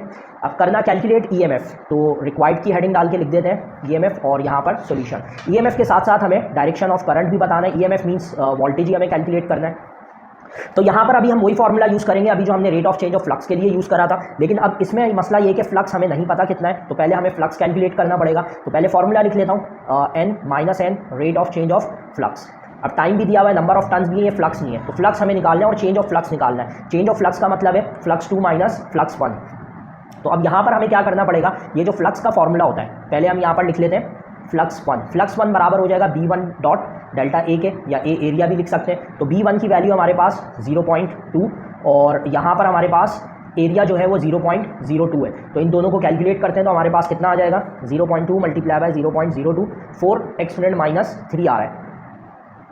4 एक्सपोनेंट माइनस 3 यूनिट होता है इसका वेबर। तो ये फ्लक्स 1 आ गया। अब इसी सेम मेथड के ऊपर फ्लक्स 2 कैलकुलेट कर लेते हैं। तो यहाँ पर लिख लेते हैं flux 2 B2 dot delta A. तो B2 हमारे पास 0.5 आ जाएगा और डेल्टा ए 0.02। तो इन दोनों को मल्टीप्लाई करके देखते हैं कितना आता है 0.5 मल्टीप्लाई बाय 0.02 हमारे पास आ रहे हैं 0.01। तो यहाँ हम लिख लेते हैं 0.01। ये हमारे पास rate of change of flux आ गया। तो दो फ्लक्स आ गए हमारे पास। अब इन दोनों फ्लक्स को हम यहाँ पर पुट कर देते हैं। तो यहाँ लिख लेते हैं पुट इन 1। तो पुट इन 1 करके पहले यहाँ पर फ्लक्स का EMF का फॉर्मूला लिख लेता हूँ n। अब यहाँ पर मुझे ये करना है कि चेंज ऑफ फ्लक्स है, चेंज ऑफ फ्लक्स बेसिकली बराबर होता है मेरे पास फ्लक्स 2 माइनस फ्लक्स 1 के। तो हम यहाँ पर लिख लेते हैं flux 2 minus flux 1। Value put करेंगे, सॉल्व करेंगे, आंसर आ जाएगा। तो यहाँ पर लिख लेते हैं 100 0.01 minus 4 exponent minus 3 divided by 0.1। तो अब इसको सॉल्व कर लेते हैं। तो आंसर हमारे पास कितना आ जाएगा 0.01 माइनस 4 एक्सपोनेंट माइनस 3। तो ये आ रहा है 6 एक्सपोनेंट माइनस 3 मल्टीप्लाई बाय 100 करते हैं तो यह आ गया 0.6 और डिवाइडेड बाय 0.1 कर देते हैं तो आंसर आ गया 6। तो या इस पूरे को सॉल्व कर -6 वोल्ट जो है हमारे पास EMF आ गया। और इस कंडीशन के अंदर जो करंट की डायरेक्शन होगी वो काउंटर क्लॉकवाइज होगी अकॉर्डिंग टू लेंज़िस लॉ। तो ये हमारे पास चैप्टर नंबर 5 के न्यूमेरिकल्स थे, जो मेरे हिसाब से अगर ये 3 कर लेते हो तो इंशाल्लाह पेपर में इनमें से कोई ना कोई होगा। अब नेक्स्ट चैप्टर की तरफ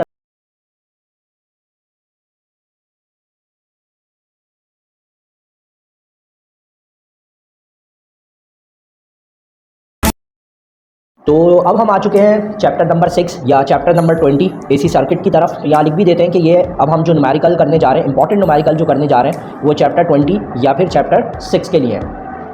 तो इसमें जो न्यूमेरिकल नंबर 1 हमें करना है वो बुक का न्यूमेरिकल नंबर 6 है। तो यहाँ पहले हेडिंग डाल देते हैं न्यूमेरिकल 6 और गिवन की। अच्छा, एक बात मैं आपको बताता चलूँ कि जो भी न्यूमेरिकल हम इंपॉर्टेंट बोर्ड के लिए कर रहे हैं, अब ये ज़रूरी नहीं है कि एज इट इज़ ऐसे आए, इसमें वैल्यू चेंज होकर आ सकती है, कुछ थोड़ी सी लफ्ज़ों की हेर फेर हो सकती है, लेकिन जो फॉर्मूले यूज़ होंगे वो यही होंगे जो हम इनमें कर रहे हैं। तो न्यूमेरिकल नंबर 6 बुक का हमारे पास है in a series RL circuit the resistance is 25 ohm. तो रेजिस्टेंस यहाँ पर दी हुई है हमें 25 ओम। तो रेजिस्टेंस की वैल्यू लिख लेते हैं 25 ओम। और इसके बाद and the inductance L is 0.1 henry. Inductance आ जाएगी हमारे पास 0.1 हेनरी। और फिर इसके बाद रिक्वायर्ड की हेडिंग डाल देते हैं। ये दो चीज़ें दी हुई थी बस, और फिर सॉल्यूशन की। तो रिक्वायर्ड में हमारे पास क्या है, calculate the phase angle. Phase angle को हम रिप्रेजेंट करते हैं थीटा से या फाई से, दोनों तरीके से हम लिख सकते हैं। और दूसरी चीज़ मालूम करनी है इम्पिडेंस मालूम करनी है, और फ्रिक्वेंसी भी दी हुई है 80 हर्ट्ज। ये 3 चीज़ें दी हुई हैं और ये मालूम करना है। अब मैं आपको ये भी बताता चलूँ कि अब पेपर में ज़रूरी नहीं है कि इंडक्टेंस दे दें, वो कैपेसिटेंस भी दे सकते हैं, ठीक है ना। तो लेकिन होगा फॉर्मूला इस तरह से, बस कैपेसिटेंस आने की वजह से जो फॉर्मूला होगा वो 1/2 पाई FC हो जाएगा। ये इनमें फ़र्क होता है।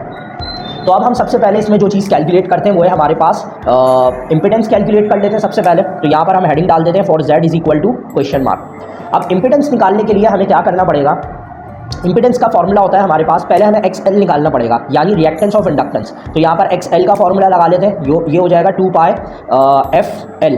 और अगर कैपेसिटिव रिएक्टेंस होती तो यहाँ पर ये फॉर्मूला 1/2 पाई FC हो जाता, बस इतना सा फर्क है, बाकी फॉर्मूला पूरा सेम रहेगा। तो अब वैल्यू पुट कर लेते हैं और इंडक्टेंस का रिएक्टेंस कैलकुलेट कर लेते हैं। 2 आ गया, पाई की जगह 3.142 आ गया, फ्रीक्वेंसी की जगह 80 आ गया, और L की जगह 0.1 आ गया। इन तीनों वैल्यूज़ को हम आपस में मल्टीप्लाई कर लेंगे। तो मल्टीप्लाई करने के बाद हमारे पास आंसर आ जाएगा 50.27 ओम। रेजिस्टेंस और रिएक्टेंस का यूनिट सेम होता है हमारे पास। अब इंपिडेंस का फॉर्मूला लगा लेते हैं। तो इंपिडेंस का फॉर्मूला हमारे पास था Z is equal to √R² plus X L square, ये हमारे पास इम्पिडेंस का फॉर्मूला है। तो अब वैल्यू पुट कर सॉल्व कर लेते हैं। z is equal to under root R की जगह पर जो वैल्यू गिवन थी यानी 25 का स्क्वायर वो लिख लेंगे, और एक्स स्क्वायर एल की जगह 50.27 का स्क्वायर। अब इन वैल्यू को हम स्क्वायर करके मल्टीप्लाई कर लेते हैं, प्लस करके रूट निकाल लेते हैं। तो इसका स्क्वायर 625 हो जाएगा और इसका स्क्वायर हो जाएगा हमारे पास 2527.07। इन दोनों वैल्यूज़ को हम प्लस कर लेते हैं। तो जब इन दोनों वैल्यूज़ को हम प्लस करते हैं तो हमारे पास आंसर आ जाएगा 3152.07, और रूट से जब बाहर निकालेंगे तो इम्पिडेंस आ जाएगी हमारे पास 56.14 ओम। तो ये इम्पिडेंस आ गया हमारे पास। अब इम्पिडेंस के बाद हम क्या करते हैं, इसकी फेज एंगल कैलकुलेट कर लेते हैं। अब फेज एंगल का फॉर्मूला क्या होता है, पहले हेडिंग डाल देते हैं, theta is equal to question mark, और फेज एंगल का फॉर्मूला हमारे पास होता है theta is equal to tan inverse X L upon R. अब यहाँ पर ये याद रखेंगे अगर कैपेसिटिव रिएक्टेंस के लिए होगा फॉर्मूला तो यही सेम होगा, बस एक्स सी अपॉन आर आ जाएगा। तो अब पेपर में जरूरी नहीं है ये सेम फॉर्मूला इंडक्टर के लिए आए, कैपेसिटर के लिए भी आ सकता है। तो कैपेसिटर के लिए आएगा तो बस एक्स एल की जगह एक्स सी आ जाएगा, जो चेंजेस मैंने बताई हैं वो करके सॉल्व कर लोगे। तो tan इनवर्स एक्स एल की वैल्यू हमें कितनी दी हुई थी, 50 एक्स एल सॉरी जो हमारे पास हमने खुद निकाला था 50.27 आया था, और आर की वैल्यू 25 दी हुई थी। तो इन दोनों वैल्यूज़ को हम डिवाइड कर जब tan इनवर्स निकालेंगे तो आंसर आ जाएगा 63.55 डिग्री। ये हमारे पास फेज एंगल आ गया। अब फेज एंगल के बाद नेक्स्ट न्यूमेरिकल पर आ जाते हैं।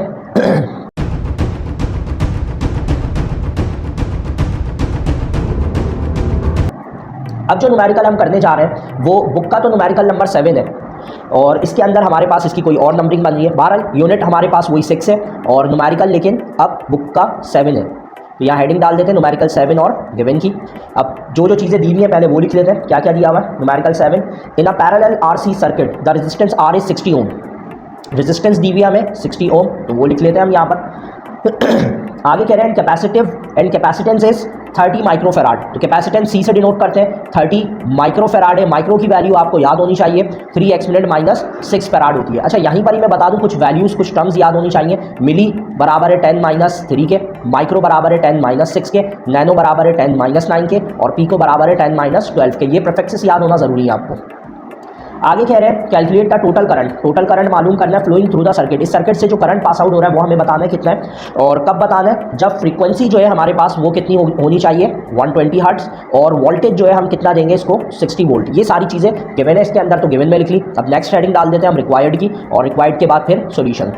तो रिक्वायर्ड में हमें सिर्फ एक ही चीज़ मालूम करनी है और वो है करंट। तो यहाँ I is equal to question mark लिख लेते हैं। अच्छा जी, अब सॉल्व करना शुरू करते हैं। अब देखो अगर हमें करंट मालूम करना है तो करंट के लिए जो फॉर्मूला होता है वो ओम्स लॉ वाला लगेगा, और वो क्या होता है, V is equal to I R. ये फॉर्मूला है हमारे पास। वोल्टेज दिया हुआ है, आई मालूम करना है, आर हमें पता नहीं है। आर जो है ये टोटल रेजिस्टेंस है, लेकिन ये वाली जो रेजिस्टेंस दी हुई है वो कैपेसिटेंस के की तरफ से रिएक्टेंस रेजिस्टेंस है हमारे पास। तो इन दोनों रेजिस्टेंस के अंदर फर्क है, इसलिए वो रेजिस्टेंस हम यहाँ पर सब्स्टिट्यूट नहीं कर सकते। तो हमें क्या करना पड़ेगा, ये जो आर है इसको हम जेड में कन्वर्ट कर लेते हैं। जेड मतलब इम्पिडेंस, और इम्पिडेंस का मतलब total resistance of a circuit ही होता है। तो इस वजह से हमने आर को जेड में कन्वर्ट कर लिया। अब इसको हम लिख लेते हैं V upon Z is equal to I. इसको हम नाम दे देते हैं नंबर 1 का। V हमें पता है, जेड निकालेंगे और सॉल्व कर लेंगे, आंसर आ जाएगा। अब z निकालने के लिए हमें वही फॉर्मूला यूज़ करना पड़ेगा जो हमने पहले यूज़ करा था, और वो हमारे पास क्या था, z is equal to R square plus X C square. तो पहले फॉर्मूला लिख लेते हैं, या z is equal to under root R square plus X C square. इसको नंबर 2 का नाम दे देते हैं। अब यहाँ पर हमारे पास मसला ये कि एक्स सी भी नहीं पता, तो पहले हमें क्या निकालना पड़ेगा, एक्स सी, और एक्स सी का जो फॉर्मूला होता है वो हमारे पास क्या होता है 1/2 पाई एफ सी, ये हमारे पास होता है। तो वैल्यू पुट कर लेते हैं, 2 पाई की जगह 3.142, एफ की जगह 120, और सी की जगह हमारे पास क्या आ जाएगा 30 इंटू -6। ये सारी वैल्यू पुट कर ली। अब नीचे वाली वैल्यू को इन सबको जब मल्टीप्लाई करेंगे तो ये आ जाएगा 0.022, 1 से डिवाइड कर लेंगे तो हमारे पास आ जाएगा 44.23 ओम। तो ये हमारे पास एक्सी कैपेसिटिव रिएक्टेंस आ गई, यानी जो कैपेसिटर रिएक्टेंस प्रोड्यूस कर रहा है वो आ गई। अब इसको हम जेड के फॉर्मूले में पुट कर देते हैं, तो इज इक्वल टू यहाँ लिख लेते हैं, पुट इन टू में पुट कर रहे हैं इसको।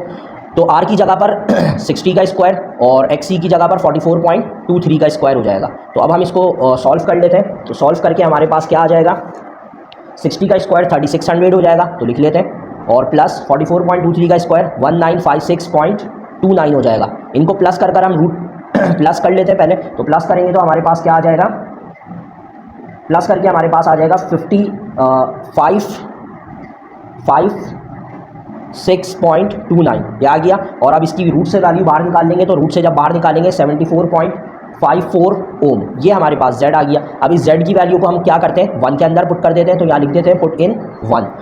तो V की जगह पर हम 60 लिख देंगे और Z की जगह पर 74.54 इज इक्वल टू I, और इन दोनों को डिवाइड करेंगे तो I हमारे पास कितना आ जाएगा, 0.8 एम्पेयर। तो ये हमारे पास इसका दूसरा न्यूमेरिकल हो गया। तो अब हम चलते हैं अपने नेक्स्ट चैप्टर की तरफ, जो कि चैप्टर नंबर 21 या chapter number 7 physics of solid भी कहलाता है।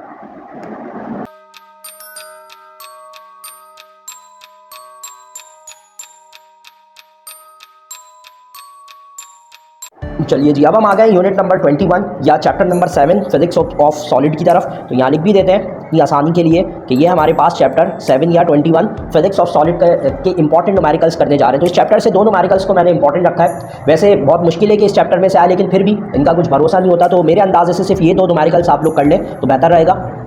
एक हमारे पास है न्यूमेरिकल नंबर 4। अभी न्यूमेरिकल पढ़ के डेटा भी बना लेते हैं, गिवन लिख लेते हैं पहले। तो न्यूमेरिकल नंबर 4 में हमें क्या क्या चीज़ें गिवन है। कह रहे हैं the elastic limit of copper is 1.5 exponent 8 newton per metre square. Elastic limit of copper, elastic limit of copper का मतलब है बेसिकली स्ट्रेस। तो ये स्ट्रेस का सिंबल होता है हमारे पास 1.5 exponent 8 newton per metre square. ये हमारे पास स्ट्रेस आ गया। It is to be stretch by a load of 10 kilogram. Mass दिया हुआ है हमें 10 kg का, तो मास लिख लेते हैं 10 किलोग्राम। आगे find the diameter of the copper. Diameter of copper हमें मालूम करना है, तो यहाँ पर रिक्वायर्ड की हेडिंग डालकर हम लिख लेते हैं और यहाँ सॉल्यूशन भी साथ में लिख देते हैं।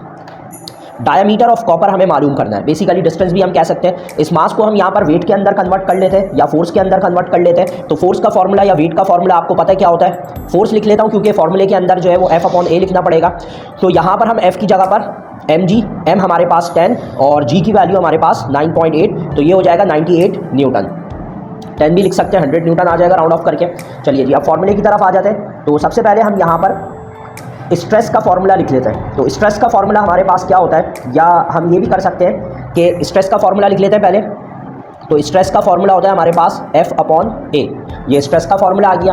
अब या तो आप ये कर सकते हो, इधर एरिया का फॉर्मूला पुट कर दो और डायरेक्ट एक ही फॉर्मूले में कैलकुलेट कर लो, या तो यहाँ पर से पहले एरिया कैलकुलेट कर लो। जैसे A आप यहाँ भेज दो और F/स्ट्रेस। सबसे पहले हम एरिया निकाल लेते हैं। तो फोर्स हमारे पास कितनी है, 98 न्यूटन, और स्ट्रेस की वैल्यू हमारे पास 1.5 एक्सपोनेंट 8। इन दोनों वैल्यूज़ को जब हम डिवाइड करते हैं तो देखते हैं डिवाइड करके क्या आता है। 98 डिवाइडेड बाय 1.5 एक्सपोनेंट 8, तो हमारे पास आ रहा है 6.5333 एक्सपोनेंट माइनस 7। तो हम यहाँ लिख लेते हैं 6.533 एक्सपोनेंट माइनस 7 मीटर स्क्वायर। ये हमारे पास एरिया आ गया। अब एरिया आने के बाद हमें इस एरिया की मदद से डायमीटर कैलकुलेट करना है। तो डायमीटर हम किस तरह से निकालेंगे। डायमीटर का फॉर्मूला होता है हमारे पास, डायमीटर के लिए इसी एरिया के फॉर्मूले को A is equal to pi r square कर देंगे, एरिया ऑफ सर्कल का फॉर्मूला लगा देंगे। अब एरिया ऑफ सर्कल के अंदर हमें क्या करना है, r कैलकुलेट करना है और फिर इस r को डाया में कन्वर्ट कर देंगे। तो r कैलकुलेट करने के लिए पाई को हमें यहाँ भेजना पड़ेगा। तो ये फॉर्मूला हो जाएगा A/पाई is equal to r square. Value put करके स्क्वायर खत्म करने के लिए दोनों साइड पर रूट ले लेंगे। तो इसको मैं इस तरह से शफल करके लिख लेता हूँ, r स्क्वायर। A की वैल्यू हमारे पास पीछे क्या आई थी, 6.533 एक्सपोनेंट माइनस 7, और पाई की वैल्यू 3.142 होती है। तो हम यहाँ पर लिख लेते हैं, पहले से कैलकुलेटर में आया हुआ है, तो डिवाइडेड बाय सिर्फ 3.142 कर देते हैं, तो ये हो जाएगा 2.07 एक्सपोनेंट माइनस 7। तो यहाँ पर r स्क्वायर की वैल्यू मेरे पास क्या आ गई, 2.079 एक्सपोनेंट माइनस 7। स्क्वायर खत्म करने के लिए दोनों तरफ हम रूट ले लेंगे, तो इधर भी रूट आ जाएगा 2.079 एक्सपोनेंट माइनस 7। अब जो हमारे पास कैलकुलेटर में आया हुआ है इसका डायरेक्ट हम रूट लगाकर आंसर लिख देते हैं। तो आंसर आ रहा है 4.559 एक्सपोनेंट माइनस 4। तो r is equal to 4.559 exponent minus 4 metre. ये हमारे पास आ गया इसका रेडियस। अब रेडियस को डायमीटर में हम कैसे कन्वर्ट करते हैं, यहाँ पर हम लिख लेते हैं डायमीटर के लिए d is equal to 2r।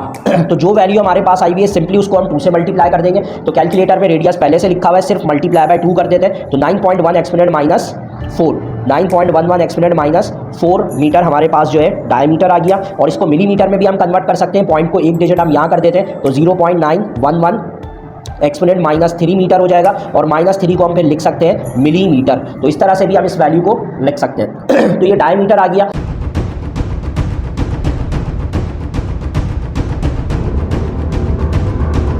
अब जो दूसरा न्यूमेरिकल हमें करना है इसी चैप्टर में से, वो न्यूमेरिकल हमारे पास कौन सा है, न्यूमेरिकल पढ़ लेते हैं पहले। चलिए जी, हेडिंग डाल देते हैं हम। हेडिंग हमारे पास आ जाएगी इसी बुक का, इसी चैप्टर का जो न्यूमेरिकल है वो है न्यूमेरिकल नंबर 5। तो हेडिंग डाल देते हैं न्यूमेरिकल 5 और गिवन की। न्यूमेरिकल 5 और गिवन के बाद अब न्यूमेरिकल रीड आउट कर देता हूँ और फिर इसका डेटा बना देते हैं। What would be the greatest length of a steel wire, length calculate करनी है, which is fixed at one end it can be hand freely without breaking. The breaking stress of steel is, the breaking stress of steel का मतलब ये कि इसमें वही हमारे पास स्ट्रेस की वैल्यू दी हुई है और वो कितनी है हमारे पास 7.8 exponent 8 newton per metre square. अगर आपको किसी का समझ में ना आता हो कि क्या गिवन है तो ये यूनिट की मदद से भी आप समझ सकते हो। आगे दिया हुआ है the density of the steel, तो डेंसिटी ऑफ स्टील हमें दी हुई है 7800 किलोग्राम पर मीटर क्यूब। और इधर एक और वैल्यू होगी हमारे पास जी 9.8 मीटर पर सेकंड स्क्वायर। रिक्वायर्ड की हेडिंग डाल लेते हैं। मालूम क्या करना है हमें, मालूम करना है यहाँ पर लेंथ ऑफ स्टील, तो यहाँ हम लिख लेते हैं लेंथ एल कैलकुलेट करना है और फिर सॉल्यूशन की हेडिंग डालकर अब सॉल्व कर लेते हैं। अच्छा जी, तो अब इसको सॉल्व करने के लिए हमें क्या करना पड़ेगा, पहले स्ट्रेस का फॉर्मूला लगा लेते हैं और स्ट्रेस के फॉर्मूले के अंदर ही फिर हम डेंसिटी का फॉर्मूला भी पुट कर सकते हैं। देखते हैं कैसे होगा। तो यहाँ पर हम स्ट्रेस का फॉर्मूला लिख लेते हैं। स्ट्रेस का फॉर्मूला हमारे पास क्या होता है, अभी हमने लिखा था पिछले न्यूमेरिकल में भी, फोर्स अपॉन एरिया, ये हमारे पास स्ट्रेस का फॉर्मूला होता है। अच्छा जी, अब हम क्या कर सकते हैं कि डेंसिटी का जो फॉर्मूला होता है डेंसिटी का फॉर्मूला हमारे पास क्या होता है, इधर हम ये करते हैं कि एफ की जगह पर एम जी लिख लेते हैं और ए, इसको नंबर 1 का नाम दे देते हैं। ठीक है, अब हम क्या करते हैं कि डेंसिटी की मदद से m की वैल्यू निकालकर यहाँ पर सब्स्टिट्यूट करेंगे तो हमारे पास आंसर आ जाएगा। या हम ये भी कर सकते हैं यहाँ पर कि नहीं, हमें ऐसा ही करना पड़ेगा क्योंकि वैल्यू पुट करके करने के लिए करेंगे तो a नहीं है तो फिर वहाँ पर हम स्टक हो जाएंगे। अच्छा जी, डेंसिटी का फॉर्मूला हमारे पास क्या होता है, मास पर यूनिट वॉल्यूम, ये लिख देते हैं। वॉल्यूम को यहाँ शिफ्ट कर देते हैं तो मास क्या बच जाता है, डेंसिटी इंटू वॉल्यूम बन जाता है। अब वॉल्यूम का फॉर्मूला बेसिकली हमारे पास होता है length into breadth into height. तो मैं ये करूँगा कि इस वॉल्यूम को length into breadth into height की जगह बल्कि स्टेप वाइज कर लेते हैं, length into breadth into height is equal to M. अब एल हमें कैलकुलेट करना है तो एल को हम यही लिखे रहने देते हैं। ये जो ब्रेथ और हाइट है इसको हम कन्वर्ट कर लेते हैं एरिया के अंदर, क्योंकि ब्रेथ इंटू हाइट 2 डायमेंशन है, वो एरिया बन जाता है। तो मास का हमारे पास फॉर्मूला ये आ गया, इसको हम पुट इन 1 कर देते हैं, इक्वेशन 1 में सब्स्टिट्यूट कर देते हैं। तो स्ट्रेस का फॉर्मूला हमारे पास एम जी था, एम की जगह पर हम लिख लेंगे density L A G upon A से ए कैंसिल आउट हो जाएगा और बाकी वैल्यू को हम यहाँ पर शिफ्ट कर देते हैं। पहले कैंसिल आउट वैल्यू लिख लेते हैं, डेंसिटी एल और जी। अब एल कैलकुलेट करना है तो डेंसिटी और जी को हम इस तरफ डिवाइड कर देंगे, तो डेंसिटी और जी इस तरफ डिवाइड होगा हमारे पास, तो एल इस तरफ अकेला रह जाएगा। अब एल की वैल्यू हम यहाँ पर, बाकी सारी वैल्यूज हमें नोन है, इनको पुट कर लेते हैं और आंसर आ जाएगा। तो स्ट्रेस हमारे पास दिया हुआ था 7.8 एक्सपोनेंट 8, डेंसिटी की वैल्यू 7800 और जी की वैल्यू 9.8। तो इनको हम जब कैलकुलेट कर लेंगे तो हमारे पास लेंथ आ जाएगा 10,204.08 मीटर। तो ये हमारे पास लेंथ आ गई। तो इस चैप्टर के हमारे पास न्यूमेरिकल्स हो चुके हैं। अब इसके बाद हमें नेक्स्ट चैप्टर की तरफ चलते हैं। चैप्टर 8 जो है वो रिड्यूस है, उसके न्यूमेरिकल्स हमें करने की ज़रूरत नहीं है, 9 के अंदर न्यूमेरिकल है ही नहीं। तो अब डायरेक्ट हम आ जाते हैं चैप्टर नंबर 10 पे।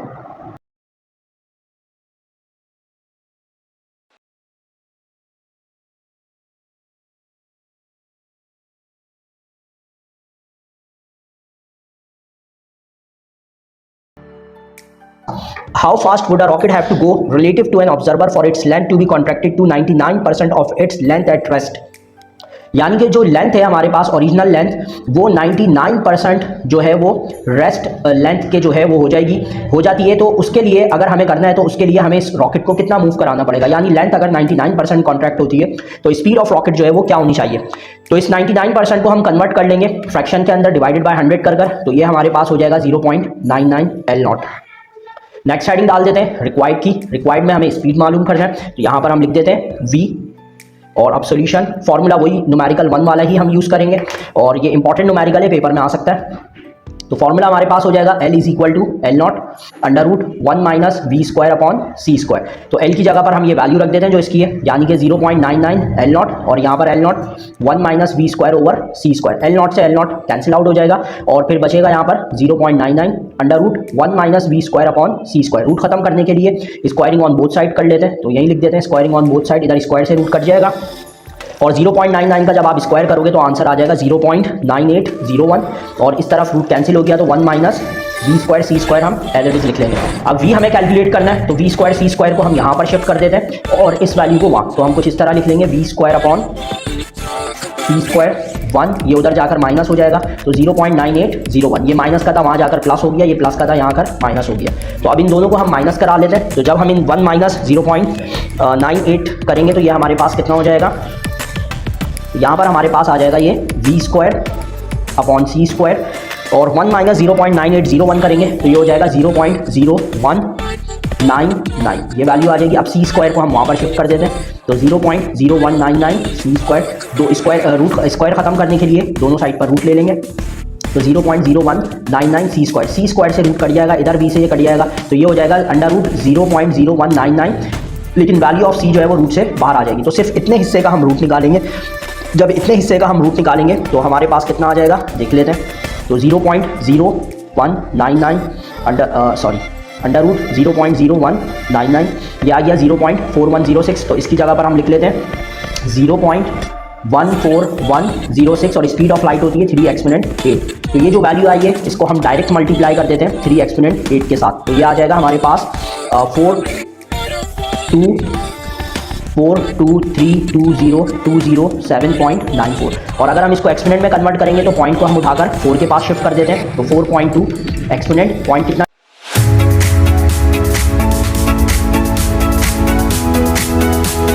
न्यूमेरिकल 4 और गिवन।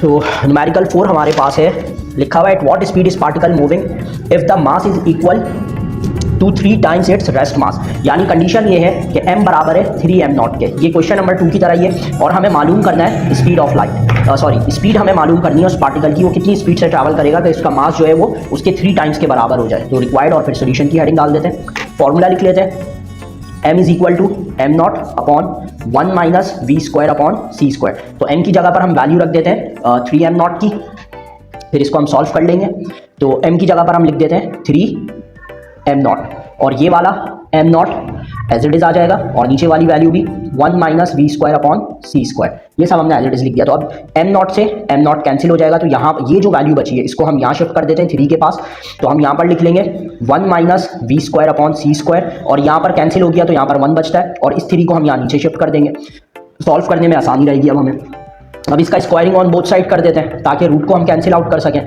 तो यहाँ से रूट खत्म हो जाएगा और हमारे पास आंसर आ जाएगा 1 minus V square upon C square, और इसका स्क्वायर करेंगे तो 1/9 हो जाएगा। अच्छा, अब हम क्या करेंगे कि ये भी मालूम करना है, इसको यहाँ भेज देते हैं, इसको यहाँ, तो ये हो जाएगा 1 माइनस 1/9, और ये यहाँ जाकर V square upon C square. अब इसको हम सॉल्व कर लेते हैं, तो 1/9 को या तो आप इसका एलसीएम ले लो, तो एलसीएम लेंगे तो 9 माइनस 1 8/9 आ जाएगा हमारे पास, और V square over C square को हम यहाँ भेज देते हैं, तो 8 सी स्क्वायर ओवर 9 और वी स्क्वायर हो गया। फिर स्क्वायर खत्म करने के लिए दोनों साइड पर रूट लगा लेते हैं, इधर ये कैंसिल आउट हो गया। अब इधर 8 का स्क्वायर 8 का रूट होता है 2/√2, सी पर स्क्वायर रूट का कैंसिल हो गया, सी अकेला आ गया, और 9 का रूट होता है 3।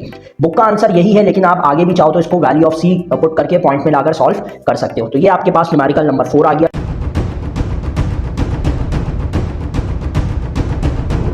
एक की हेडिंग डाल देते हैं न्यूमेरिकल 8 और गिवन। अच्छा, न्यूमेरिकल 8 में हमें बोला हुआ है what velocity does the kinetic energy of a particle equal it's rest energy, यानी सिर्फ एक कंडीशन दी है, काइनेटिक एनर्जी जो है वो बराबर है रेस्ट एनर्जी के। तो इसके अंदर हम रिक्वायर्ड की हेडिंग डालकर स्पीड मालूम करनी है, तो स्पीड लिख देते हैं और सॉल्यूशन। तो अब इसमें हमें पहले तो टोटल एनर्जी का फॉर्मूला यूज करना पड़ेगा, यानी कि E is equal to E0 plus KE।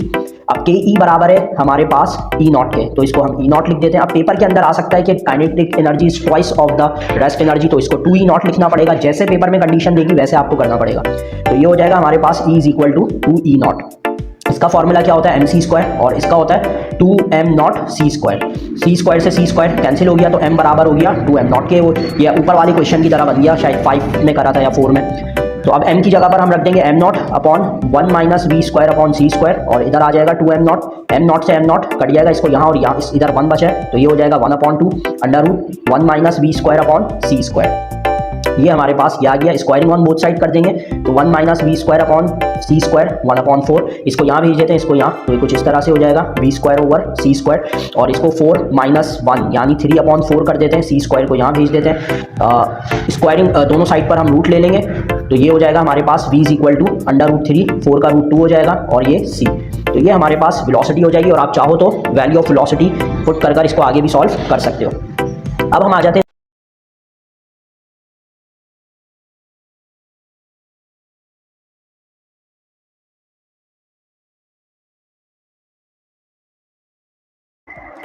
अच्छा जी, तो न्यूमेरिकल 4 की हम हेडिंग डाल देते हैं, लिख लेते हैं न्यूमेरिकल 4 गिवन। न्यूमेरिकल 4 में क्या क्या दिया हुआ है, कह रहे हैं कि a light source of wavelength illuminates a metal and ejects photo electrons with a maximum kinetic energy of 1 electron volt. एक काइनेटिक एनर्जी दी हुई है 1 इलेक्ट्रॉन वोल्ट की। अच्छा जी, और कह रहे हैं second light source with half the wavelength of the first. Second हमारे पास लाइट सोर्स है और कह रहे हैं उसकी वेवलेंथ हाफ है पहली वाली लाइट सोर्स है, और वो जो आपके पास फोटो इलेक्ट्रॉन इजेक्ट कर रही है उसकी काइनेटिक एनर्जी दी हुई है 4 इलेक्ट्रॉन वोल्ट। तो यहाँ हम लिख लेते हैं K E is equal to 4 electron volt. इसके ऊपर प्राइम लगा देते हैं ताकि दोनों का फ़र्क पता लगे, ये अलग है काइनेटिक एनर्जी और ये वाली अलग है। या फिर हम ये भी लिख सकते हैं कि ये वाली जो काइनेटिक एनर्जी है ये एट लैम्डा ओवर 2 के ऊपर है, ठीक है, ये हाफ है पहली वाली से, तो ऐसे भी लिख सकते हैं। अच्छा जी, मालूम क्या करना है, determine the work function of the metal. तो उस मेटल का वर्क फंक्शन मालूम करना है। वर्क फंक्शन आपको पता होगा किसे कहते हैं, वर्क फंक्शन हमारे पास वो मिनिमम एनर्जी होती है जो मेटल से इलेक्ट्रॉन को निकालती है, ये वर्क फंक्शन होता है। तो सोल्यूशन लिख लेते हैं। अच्छा जी, अब हम इसको कैसे करेंगे कि इसको करने के लिए पहले हम आइंस्टाइन की इक्वेशन लिख लेते हैं। आइंस्टाइन की इक्वेशन होती है E is equal to work function plus kinetic energy, ये हमारे पास आइंस्टाइन की इक्वेशन है। अच्छा, अब इस इक्वेशन को हम कन्वर्ट कर लेते हैं, बाकी यहाँ कर लेते हैं नीचे। E जो होता है हमारे पास, E बराबर होता है HF के, और F बराबर होता है HC ओवर लैम्डा के। तो इस E की जगह पर हम लिख लेते हैं HC ओवर लैम्डा, और जो वर्क फंक्शन मालूम करना है वो एज इट इज लिख लेते हैं, और जो काइनेटिक एनर्जी है वो 1 इलेक्ट्रॉन वोल्ट है वो हम यहाँ पर सब्स्टिट्यूट कर लेते हैं, और इसको हम नाम दे देते हैं इक्वेशन नंबर 1 का। अब जो दूसरी वाली लाइट सोर्स थी यहाँ हम लिख लेते हैं सेकंड लाइट सोर्स। तो सेकंड लाइट सोर्स हमारे पास, सेकंड लाइट सोर्स थी उसकी वेवलेंथ हाफ थी, तो यही सेम फार्मूला हम यूज़ करेंगे। ई की जगह पर हम यहाँ पर लिख लेते हैं एच सी, लेकिन लैम्डा की जगह पर हम लिख लेंगे हाफ लैम्डा, और वर्क फंक्शन, और इस कंडीशन में जो काइनेटिक एनर्जी थी वो 4 इलेक्ट्रॉन वोल्ट थी। 2 को हम यहाँ ऊपर शिफ्ट कर देंगे तो ये हो जाएगा 2HC ओवर लैम्डा, और वर्क फंक्शन प्लस 4, इसको हम नाम दे देंगे इक्वेशन नंबर 2 का, ठीक है जी। अच्छा, अब क्या करना है हमें, अब ये करना है इन दोनों इक्वेशंस को हमें सब्ट्रैक्ट करा देना है, और सब्ट्रैक्ट करने के बाद हमें वेवलेंथ मिल जाएगी इसकी कितनी है। तो सब्ट्रैक्ट कराने के बाद देख लेते हैं इसका आंसर क्या बनता है हमारे पास। तो इस इक्वेशन को इससे सब्ट्रैक्ट करते हैं, तो हम यहाँ लिख लेते हैं सब्ट्रैक्ट 2 in 1। तो पहले 2 लिख लेते हैं हम, तो 2 हो गया हमारे पास 2HC over lambda minus HC over lambda, left side वाली लेफ्ट साइड पर आ जाएगा, और जो ये वाला हमने पहले लिखा है तो इसकी यही वाली साइड हमें पहले लिखनी है, और आगे वाला जो हिस्सा है इसका इक्वेशन 1 का वो हम लिख लेंगे माइनस वर्क फंक्शन प्लस 1। अब यहाँ पर ये ब्रैकेट हटेगा, माइनस साइन आएगा, इसको आप एलसीएम लेकर सॉल्व करोगे तो ये 2 है और ये 1 है, 2 माइनस 1 करेंगे तो सिर्फ HC ओवर लैम्डा बचता है। यहाँ पर वर्क फंक्शन प्लस 4, ब्रैकेट हटाएंगे माइनस साइन के साथ वर्क फंक्शन आ जाएगा, और ये भी माइनस, तो वर्क फंक्शन से वर्क फंक्शन कैंसिल हो जाएगा, और 4 माइनस 1 कितना हो जाएगा 3, और यहाँ पर आ जाएगा हमारे पास HC ओवर लैम्डा की वैल्यू। अच्छा जी, अब आप देखो HC ओवर लैम्डा आ गया, इधर HC पुट करके लैम्डा कैलकुलेट कर सकते हो, लेकिन ये करने के बजाय हम ये करना हमारे लिए ज़्यादा आसान है कि ये जो इक्वेशन 1 है हमारे पास, HC ओवर लैम्डा की वैल्यू 3 आई है, तो डायरेक्ट हम यहाँ पर 3 रख देते हैं। तो यहाँ पर हम लिख देते हैं पुट इन 1, तो उसकी जगह पर 3 आ गया, वर्क फंक्शन प्लस 1, इसको यहाँ भेजकर माइनस करेंगे तो 3 माइनस 1 हमारे पास 2 इलेक्ट्रॉन वोल्ट जो है वो वर्क फंक्शन का आंसर आ जाएगा।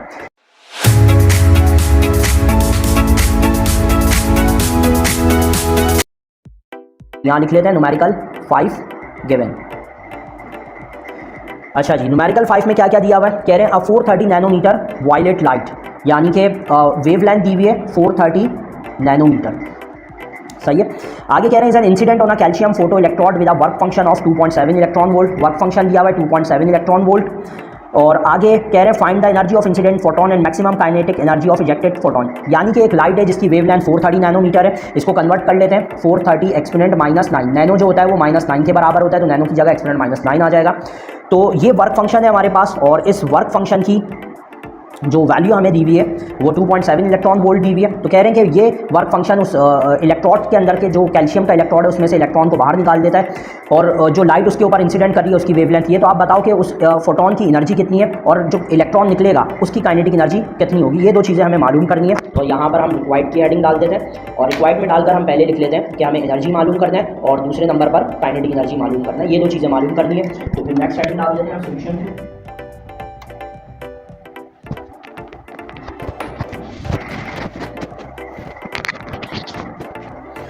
तो नेक्स्ट हेडिंग डाल देते हैं हम सॉल्यूशन की, और पार्ट ए लिख देते हैं क्योंकि सबसे पहले हम एनर्जी कैलकुलेट करने जा रहे हैं। अब एनर्जी कैलकुलेट करने का फॉर्मूला बहुत आसान है, E is equal to H C over lambda. H की वैल्यू आपको पता है कांस्टेंट होती है 6.63 एक्सपोनेंट माइनस 34, और सी की वैल्यू 3 एक्सपोनेंट 8, और लैम्डा की वैल्यू हमारे पास जो हमने लिखी है वो है 430 एक्सपोनेंट माइनस 9। तो ऊपर वाली वैल्यूज़ को मल्टीप्लाई करके नीचे वाली वैल्यू से डिवाइड कर देंगे तो देख लेते हैं आंसर क्या आ रहा है।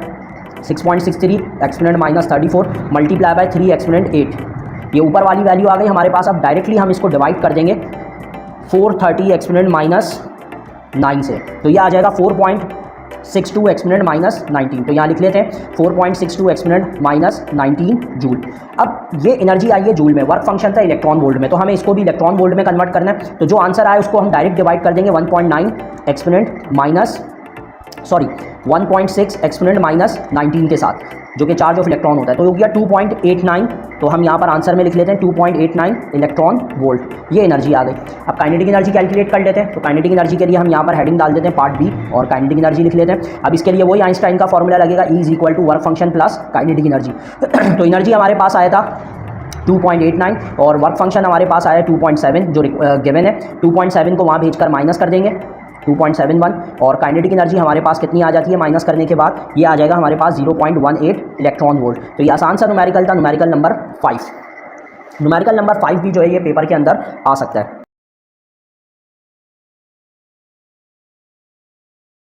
न्यूमेरिकल 9 में जो जो चीज़ें गिवन है वो लिख लेते हैं। कह रहे हैं a photon with wavelength of 6 exponent minus 12। ये जो वेवलेंथ है इसको हम लिख देते हैं लैम्डा 1, और वैल्यू इसकी 6 एक्सपोनेंट माइनस 12 मीटर। अच्छा जी, इसके बाद कह रहे हैं collides with an electron after the collision the photon wavelength is found to have changed by exactly 1, means इसका काउंटर इफेक्ट दिया हुआ बाय एग्जैक्टली 1 का मतलब है जो चेंज इन वेवलेंथ है, काउंटर वेवलेंथ, वो हमारे पास आ रहा है 2.43 exponent minus 12 metre. Change in wavelength का मतलब काउंटर वेवलेंथ भी होता है, ये बात आप लोगों ने याद रखनी है। अब रिक्वायर्ड क्या क्या है, हेडिंग डाल देते हैं रिक्वायर्ड की। रिक्वायर्ड है हमारे पास what is the photons wavelength after collision, यानी कि लैम्डा 2 हम मालूम करना है हमें, इसको पार्ट ए लिख देते हैं। दूसरा है through what angle has been deflected in this collision, part B के अंदर व्हाट एंगल यानी थीटा मालूम करना है, और पार्ट सी के अंदर what is the angle for the electron. Angle दोनों टाइम सेम ही आएगा, इसलिए हम ए और बी और सी जो है वो एक ही कंसिडर कर लेते हैं। और फोर्थ में काइनेटिक एनर्जी हमें मालूम करनी है आफ्टर द कोलिजन इलेक्ट्रॉन की, यानी कि जब लाइट मेटल सरफेस के ऊपर जाकर गिरेगी, या सॉरी जब लाइट गिरती है और फोटॉन उससे निकलते हैं और फोटॉन इलेक्ट्रॉन से टकराएगा, तो उसमें इलेक्ट्रॉन जिस स्पीड से ट्रैवल करेगा वो हमें मालूम करना है, उसकी काइनेटिक एनर्जी मालूम करनी है इलेक्ट्रॉन की। सॉल्यूशन में आ जाते हैं। सॉल्यूशन में आने के बाद सबसे पहले हमें वेवलेंथ कैलकुलेट कर लेनी है, तो हेडिंग डाल देते हैं फॉर लैम्डा 2। इसका फॉर्मूला बहुत आसान है, जो पिछले न्यूमेरिकल में भी हमने देखा था, क्या था, डेल्टा लैम्डा बराबर है लैम्डा 2 माइनस लैम्डा 1 के। डेल्टा लैम्डा और लैम्डा 1 दिया हुआ, इसको यहाँ भेजकर प्लस कर लेते हैं, तो लैम्डा 2 हमें मिल जाएगा। लैम्डा 2 यहाँ लिख लेते हैं, डेल्टा लैम्डा की वैल्यू लिख लेते हैं पहले 2.43 एक्सपोनेंट माइनस 12, और प्लस लैम्डा 1 की वैल्यू लिख लेते हैं 6 एक्सपोनेंट माइनस 12। तो इन दोनों वैल्यूज़ को हम प्लस कर लेंगे, और जब प्लस करेंगे तो हमारे पास आंसर क्या आ जाएगा, लैम्डा 2 का आंसर आ जाएगा हमारे पास 8.43 एक्सपोनेंट माइनस 12 मीटर। ये लैम्डा 2 की वैल्यू आ गई। अब पार्ट बी के अंदर हमें एंगल मालूम करना है, तो हेडिंग डाल देते हैं फॉर थीटा एंगल 2। तो एंगल 2 के लिए हम काउंटन फार्मूला यूज़ कर लेंगे। काउंटन फार्मूला क्या होता है, delta lambda is equal to H over M not C 1 minus cos theta. ये हमारे पास डेल्टा लैम्डा काउंटन इफेक्ट से जो फॉर्मूला आता है वो है डेल्टा लैम्डा भी, और एच अपॉन एम नॉट सी की वैल्यू कांस्टेंट होती है। पहले डेल्टा लैम्डा की वैल्यू लिख लेते हैं, जो कि है 2.43 एक्सपोनेंट माइनस 12, और h अपॉन एम नॉट सी की वैल्यू जो हमने लास्ट न्यूमेरिकल के अंदर से लिखी थी वो क्या थी हमारे पास, वो थी 2.426 एक्सपोनेंट माइनस 12, और 1 माइनस कॉस थीटा ऐसे ही लिख लेते हैं। अब इस वैल्यू को यहाँ भेजकर डिवाइड कर लेंगे, तो 2.43 exponent minus 12 divided by 2.426 exponent minus 12। तो इन दोनों को आप डिवाइड करोगे तो 0.9 समथिंग आएगा, लेकिन हम इसको डायरेक्टली 1 लिख लेते हैं, और इधर आ जाएगा 1 minus cos theta. Cos theta यहाँ भेज देते हैं, इसको हम यहाँ शिफ्ट कर देते हैं, तो 1 माइनस 1 0 हो जाएगा, और फिर कॉस को दूसरी साइड भेजेंगे तो theta is equal to cos inverse 0, और कॉस इनवर्स 0 हमारे पास आ जाएगा 90 डिग्री। तो ये हमारे पास थीटा आ गया। पार्ट सी की तरफ चलते हैं, यानी काइनेटिक एनर्जी निकाल लेते हैं। काइनेटिक एनर्जी निकालने के लिए हम आइंस्टाइन की इक्वेशन यूज कर लेंगे, टोटल एनर्जी इक्वेशन, जो है E is equal to E not plus kinetic energy. E बराबर होता है हमारे पास एच एफ के या एच सी ओवर लैम्डा के, और ई नॉट हमारे पास बराबर होता है H C upon lambda not, और प्लस काइनेटिक एनर्जी हमें मालूम करनी है। लैम्डा का मतलब लैम्डा 1 है, और लैम्डा नॉट का मतलब लैम्डा 2 है। इसको यहाँ भेजकर माइनस कर लेते हैं, तो लिख लेते हैं kinetic energy H C over lambda minus H C upon lambda not, बल्कि अब इसको 2 और 1 लिख देते हैं। ठीक है। अब एच सी जो है वहाँ यहाँ से हम कॉमन ले लेंगे ऊपर से, तो बचेगा क्या 1/λ1 माइनस 1/λ2 और काइनेटिक एनर्जी। अब ये सारी वैल्यू यहाँ पर सब्स्टिट्यूट करेंगे और काइनेटिक एनर्जी हम कैलकुलेट कर लेंगे। तो अब इसको हम देख लेते हैं किस तरह से। तो यहाँ लिख लेते हैं काइनेटिक एनर्जी,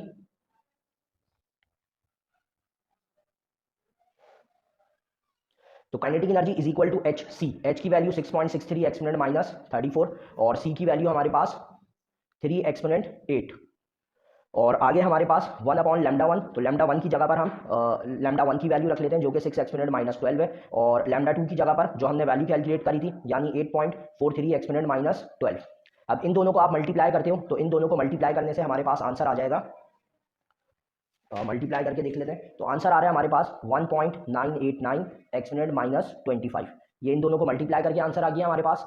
और आगे 1/λ1 माइनस 1/λ2, डायरेक्ट आप इसको कैलकुलेटर के अंदर रखोगे या डायरेक्ट छोड़ो, पहले 1 डिवाइड कर लो 6 और λ2 को, तो 1 डिवाइडेड बाय 6 एक्सपोनेंट माइनस 12, तो ये हमारे पास आ रहा है 1.66 एक्सपोनेंट 11। तो यहाँ लिख लेते हैं 1.66 एक्सपोनेंट 11। इसी तरह से हम उस तरफ कर लेते हैं 1 डिवाइडेड बाय 8.43 एक्सपोनेंट माइनस 12, तो ये हमारे पास आ जाएगा 1.18 एक्सपोनेंट 11। अब इन दोनों वैल्यूज़ को हम माइनस कर लेते हैं, ये लिखा है तो इसको मैं डायरेक्टली यहाँ पर माइनस या शुरू से ही लिख लेते हैं 1.66 एक्सपोनेंट 11 माइनस 1.18 एक्सपोनेंट 11, तो आंसर आ जाएगा 4.8 एक्सपोनेंट 10। या दोबारा से माइनस करके देखते हैं 1.66 एक्सपोनेंट 11 और माइनस 1.66 एक्सपोनेंट 11 माइनस 1.18 एक्सपोनेंट 11, तो आ रहा है 4.8 एक्सपोनेंट 10। तो इसको हम यहाँ लिख लेते हैं काइनेटिक एनर्जी 1.989 एक्सपोनेंट माइनस 25 और इन दोनों को सॉल्व करके जो आंसर आया वो है 4.8 एक्सपोनेंट 10। अब इन दोनों वैल्यूज़ को मल्टीप्लाई कर लेते हैं, तो काइनेटिक एनर्जी हमारे पास कितनी आ जाएगी, तो मल्टीप्लाई बाय 1.989 एक्सपोनेंट माइनस 25, तो ये आ रहा है 9.5472 एक्सपोनेंट माइनस 15 जूल, तो ये जूल में आ रहा है। अब इसको हम इलेक्ट्रॉन वोल्ट में कन्वर्ट करते हैं, तो डिवाइडेड बाय 1.6 एक्सपोनेंट माइनस 19 कर लेंगे। तो इसको हम डायरेक्टली डिवाइड कर लेते हैं 1.6 एक्सपोनेंट माइनस 19 के साथ, तो ये आ गया 59670। तो यहाँ लिख लेते हैं काइनेटिक एनर्जी 59670 इलेक्ट्रॉन वोल्ट। अब इसको हम किलो इलेक्ट्रॉन वोल्ट में कन्वर्ट करते हैं।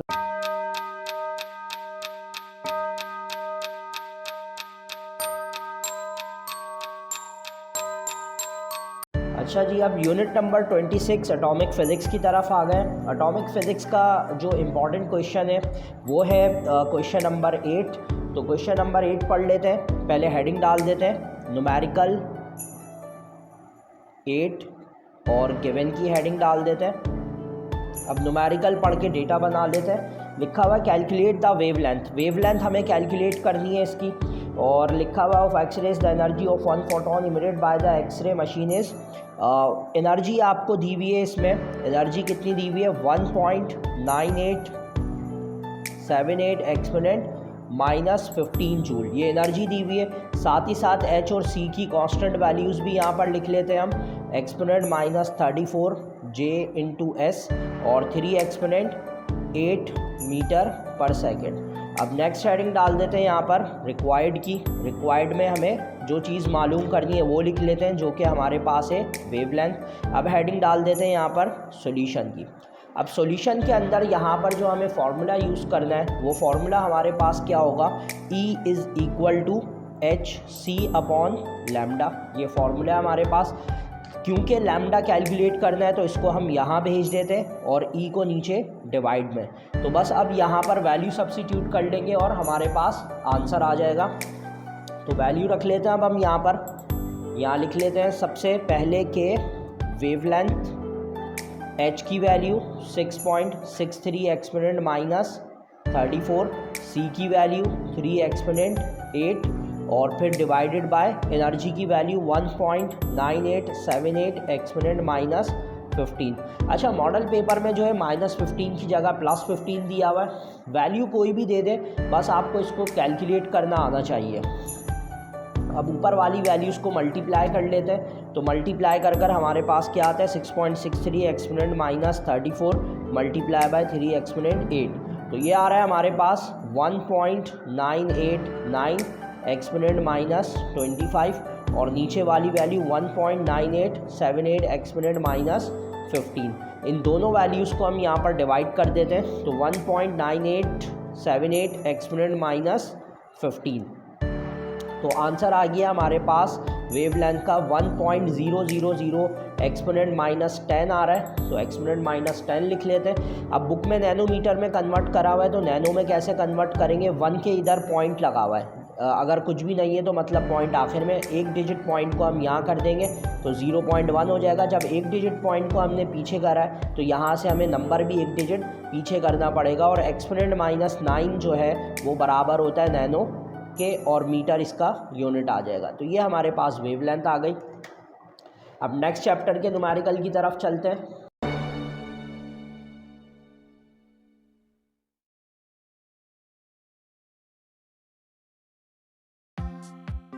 तो न्यूमेरिकल पढ़ लेते क्या है, लिखा हुआ है in 9 days the number of radio active nuclei decreases to 1/8 the number present initially. यानी सबसे पहले यहाँ पर जो चीज़ गिवन है वो टाइम है, और वो कितना दिया हुआ है 9 days, तो यहाँ लिख लेते हैं 9 days। फिर कह रहे हैं कि जो न्यूक्लियाई डिक्रीजेस टू 1/8, तो ये ओरिजिनल हमारे पास हो गया नंबर ऑफ न्यूक्लियाई, और ये डिक्रीज हो रहा है 1/8, तो इसको हम लिख लेते हैं 1/8 टू प्रेजेंट, जो उसका प्रेजेंट न्यूक्लियाई है उसके। तो ये वाली जो कंडीशन है n = 1/8 एन नॉट हो जाएगा हमारे पास। और आगे हमें और कुछ भी नहीं दिया हुआ, तो दूसरी हेडिंग डाल देते हैं हम रिक्वायर्ड की। तो रिक्वायर्ड की हेडिंग डालकर हम लिख लेते हैं क्या मालूम करना है, what is the half life, half life मालूम करनी है, क्वेश्चन मार्क। नेक्स्ट हेडिंग डाल देते हैं हम सॉल्यूशन की।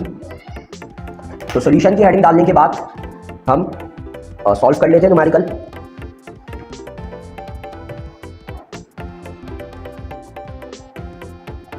तो आपको पता है कि जो नंबर ऑफ हाफ लाइफ का जो फॉर्मूला होता है, हाफ लाइफ का फॉर्मूला होता है T = 1/2 ln2 होता है, और ln2 को हम 0.693 भी लिख सकते हैं, और अपॉन डीके कांस्टेंट या लैम्डा ये होता है। अब यहाँ पर हमारे पास लैम्डा नहीं है, तो जब लैम्डा नहीं है तो हमें लैम्डा कैलकुलेट करना पड़ेगा। लैम्डा कैलकुलेट करने के लिए हमें यहाँ पर फॉर्मूला जो यूज़ करना पड़ेगा वो radio active law of decay से फॉर्मूला यूज़ करना पड़ेगा, n = n0 E - λT, ये हम फॉर्मूला यूज़ करेंगे। अब इस फॉर्मूले से हम डिके कांस्टेंट कैलकुलेट कर लेंगे, तो उसको यहाँ पर पुट करेंगे, आंसर आ जाएगा। अब n की वैल्यू हमारे पास क्या थी 1/8 n0, और n0 यहाँ लिख लेंगे E - डिके कांस्टेंट, और t की जगह 9 आ जाएगा।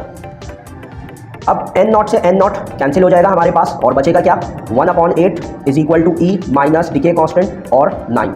अब यहाँ से E खत्म करना है, तो E खत्म करने के लिए दोनों साइड पर हम ln ले लेंगे, तो यहाँ पर दोनों साइड पर ln ले लेते हैं, ये ln और E कैंसिल आउट हो जाएगा, तो यहाँ पर माइनस लैम्डा 9 आ जाएगा, और ln 1/8 हम जब निकालेंगे कैलकुलेटर से तो हमारे पास क्या आएगा हम देख लेते हैं।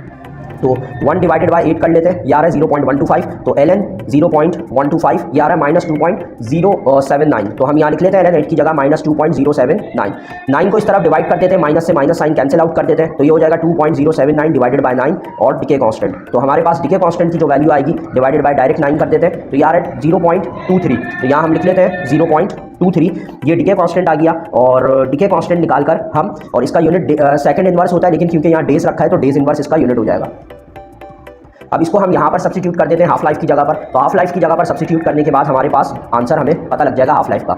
ये वाला न्यूमेरिकल इंपॉर्टेंट है, मॉडल पेपर में भी आया, इसलिए इसको आपने छोड़ना नहीं है, लाजमी करना है। तो 0.693 डिवाइडेड बाय डिके कांस्टेंट, उसकी जगह 0.23 लिख देंगे। इन दोनों वैल्यूज़ को जब आप डिवाइड करोगे तो आपके पास आंसर अप्रॉक्सीमेटली 3 days आ जाएगा।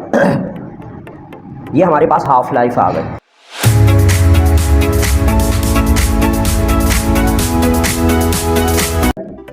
थ्री और गिवन।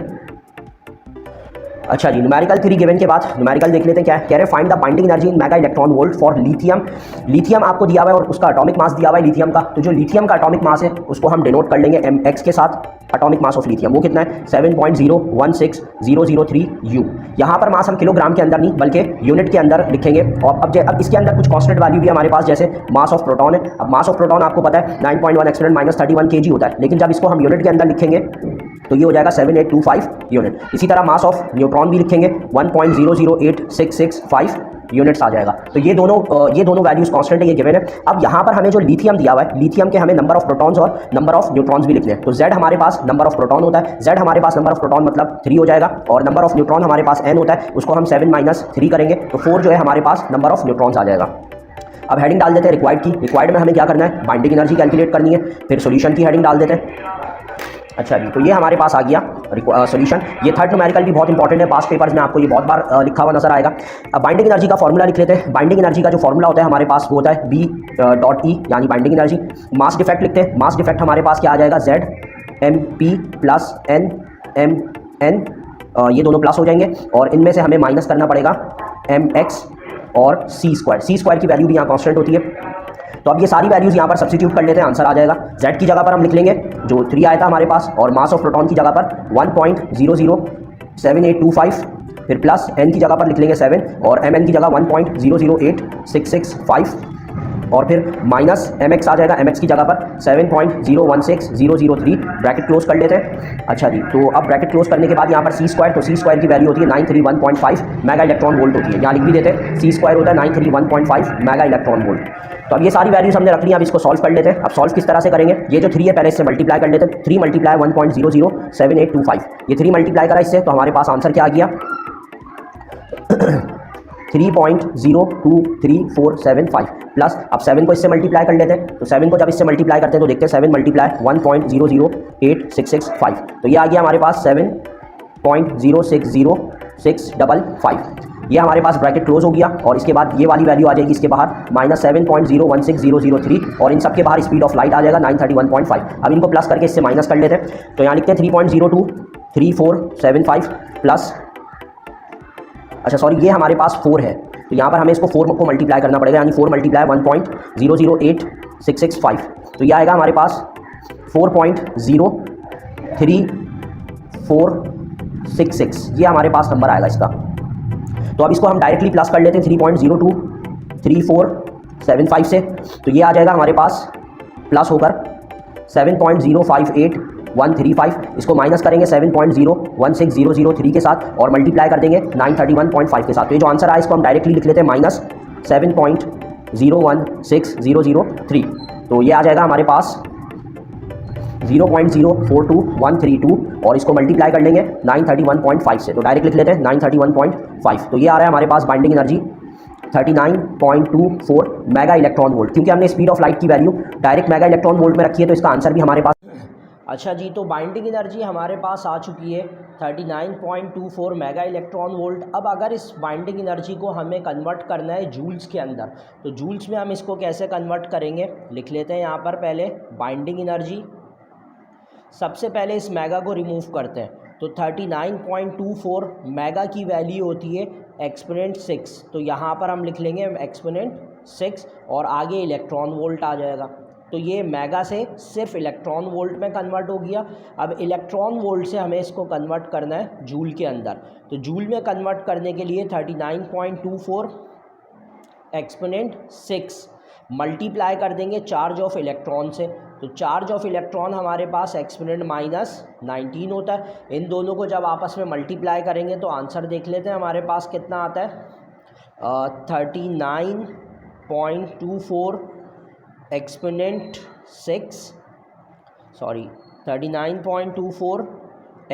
6 मल्टीप्लाई बाय 1.6 एक्सपोनेंट -19, तो आंसर आ रहा है 6.278 एक्सपोनेंट -12 जूल।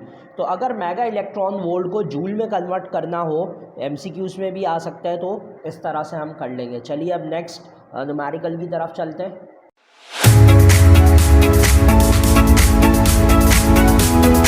नंबर 7 में हमने मास लिख लिए, एटॉमिक मास। हाफ लाइफ दी हुई है कोबाल्ट की, हाफ लाइफ ऑफ कोबाल्ट कितना दिया हुआ है हमें 5.27 ईयर्स।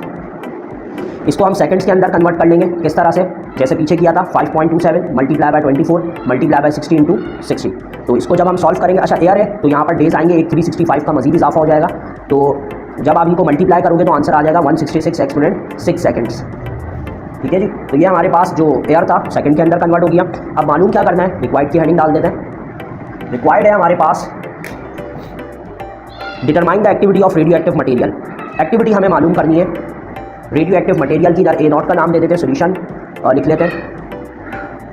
एक्टिविटी कैलकुलेट करनी है, तो एक्टिविटी कैलकुलेट करने के लिए हमारे पास जो फॉर्मूला होता है वो डिके कांस्टेंट और नंबर ऑफ एटम्स चाहिए होते हैं। तो डिके कांस्टेंट कैलकुलेट करने के लिए हम पहले हाफ लाइफ का फॉर्मूला लगा लेते हैं 0.693 हाफ लाइफ BBS को यहाँ भेज देते हैं 0.693 हाफ लाइफ। अब 0.693 डिवाइडेड बाय कर देंगे, जो हाफ लाइफ हमने निकाली थी वो कितना आया था 166 एक्सपोनेंट 6। तो इन दोनों को डिवाइड करेंगे तो डीके कांस्टेंट आ जाएगा 4.174 एक्सपोनेंट -9 सेकंड इनवर्स। ये डीके कांस्टेंट आ गया। अब डीके कांस्टेंट निकालने के बाद हम n कैलकुलेट कर लेते हैं। तो n का फॉर्मूला भी हमने ऊपर लिखा था कि अगर मास दिया हुआ हो तो मास की मदद से हम n कैसे निकाल लेते हैं। तो यहाँ पर लिख लेते हैं n नॉट, क्योंकि एक्टिविटी नॉट लिखा है। तो फॉर्मूला क्या था, मास multiply by Avogadro's number divided by molecular mass, ये फॉर्मूला। तो हमारे पास जो मास गिवन था कोबाल्ट का, वो कितना दिया हुआ था वो लिख लेते हैं। कोबाल्ट का मास था हमारे पास 0.5 और Na 6.023 एक्सपोनेंट 23 कोबाल्ट का मास आ गया। और कोबाल्ट के मास के बाद नीचे एटॉमिक मास। एटॉमिक मास हमारे पास कितना था कोबाल्ट का 59.933819। तो ऊपर वाली वैल्यूज़ को मल्टीप्लाई कर नीचे डिवाइड कर देंगे तो हमारे पास आंसर आ जाएगा 5.0247 एक्सपोनेंट 21। ये हमारे पास नंबर ऑफ एटम्स आ गए या नंबर ऑफ न्यूक्लियाई आ गए। अब एक्टिविटी का फॉर्मूला लगा लेते हैं। तो एक्टिविटी का फॉर्मूला लैम्डा एन नॉट लिख लिया। डीके कांस्टेंट हम कैलकुलेट कर चुके हैं, वो कितना आया था 4.174 एक्सपोनेंट -9 और ये कितना है 5.0247 एक्सपोनेंट 21। इन दोनों वैल्यूज़ को हम मल्टीप्लाई कर लेते हैं तो हमारे पास फाइनल आंसर जो है वो आ जाएगा 2.095 एक्सपोनेंट 13 डीके ओवर सेकेंड। ये हमारे पास एक्टिविटी का फाइनल आंसर आ गया। तो ये चैप्टर 13 के न्यूमेरिकल्स हमारे कंप्लीट हो चुके हैं। तो अब इंशाल्लाह बहुत जल्द नेक्स्ट वीडियो में मिलते हैं। अपना ख्याल रखिएगा। अल्लाह हाफिज़।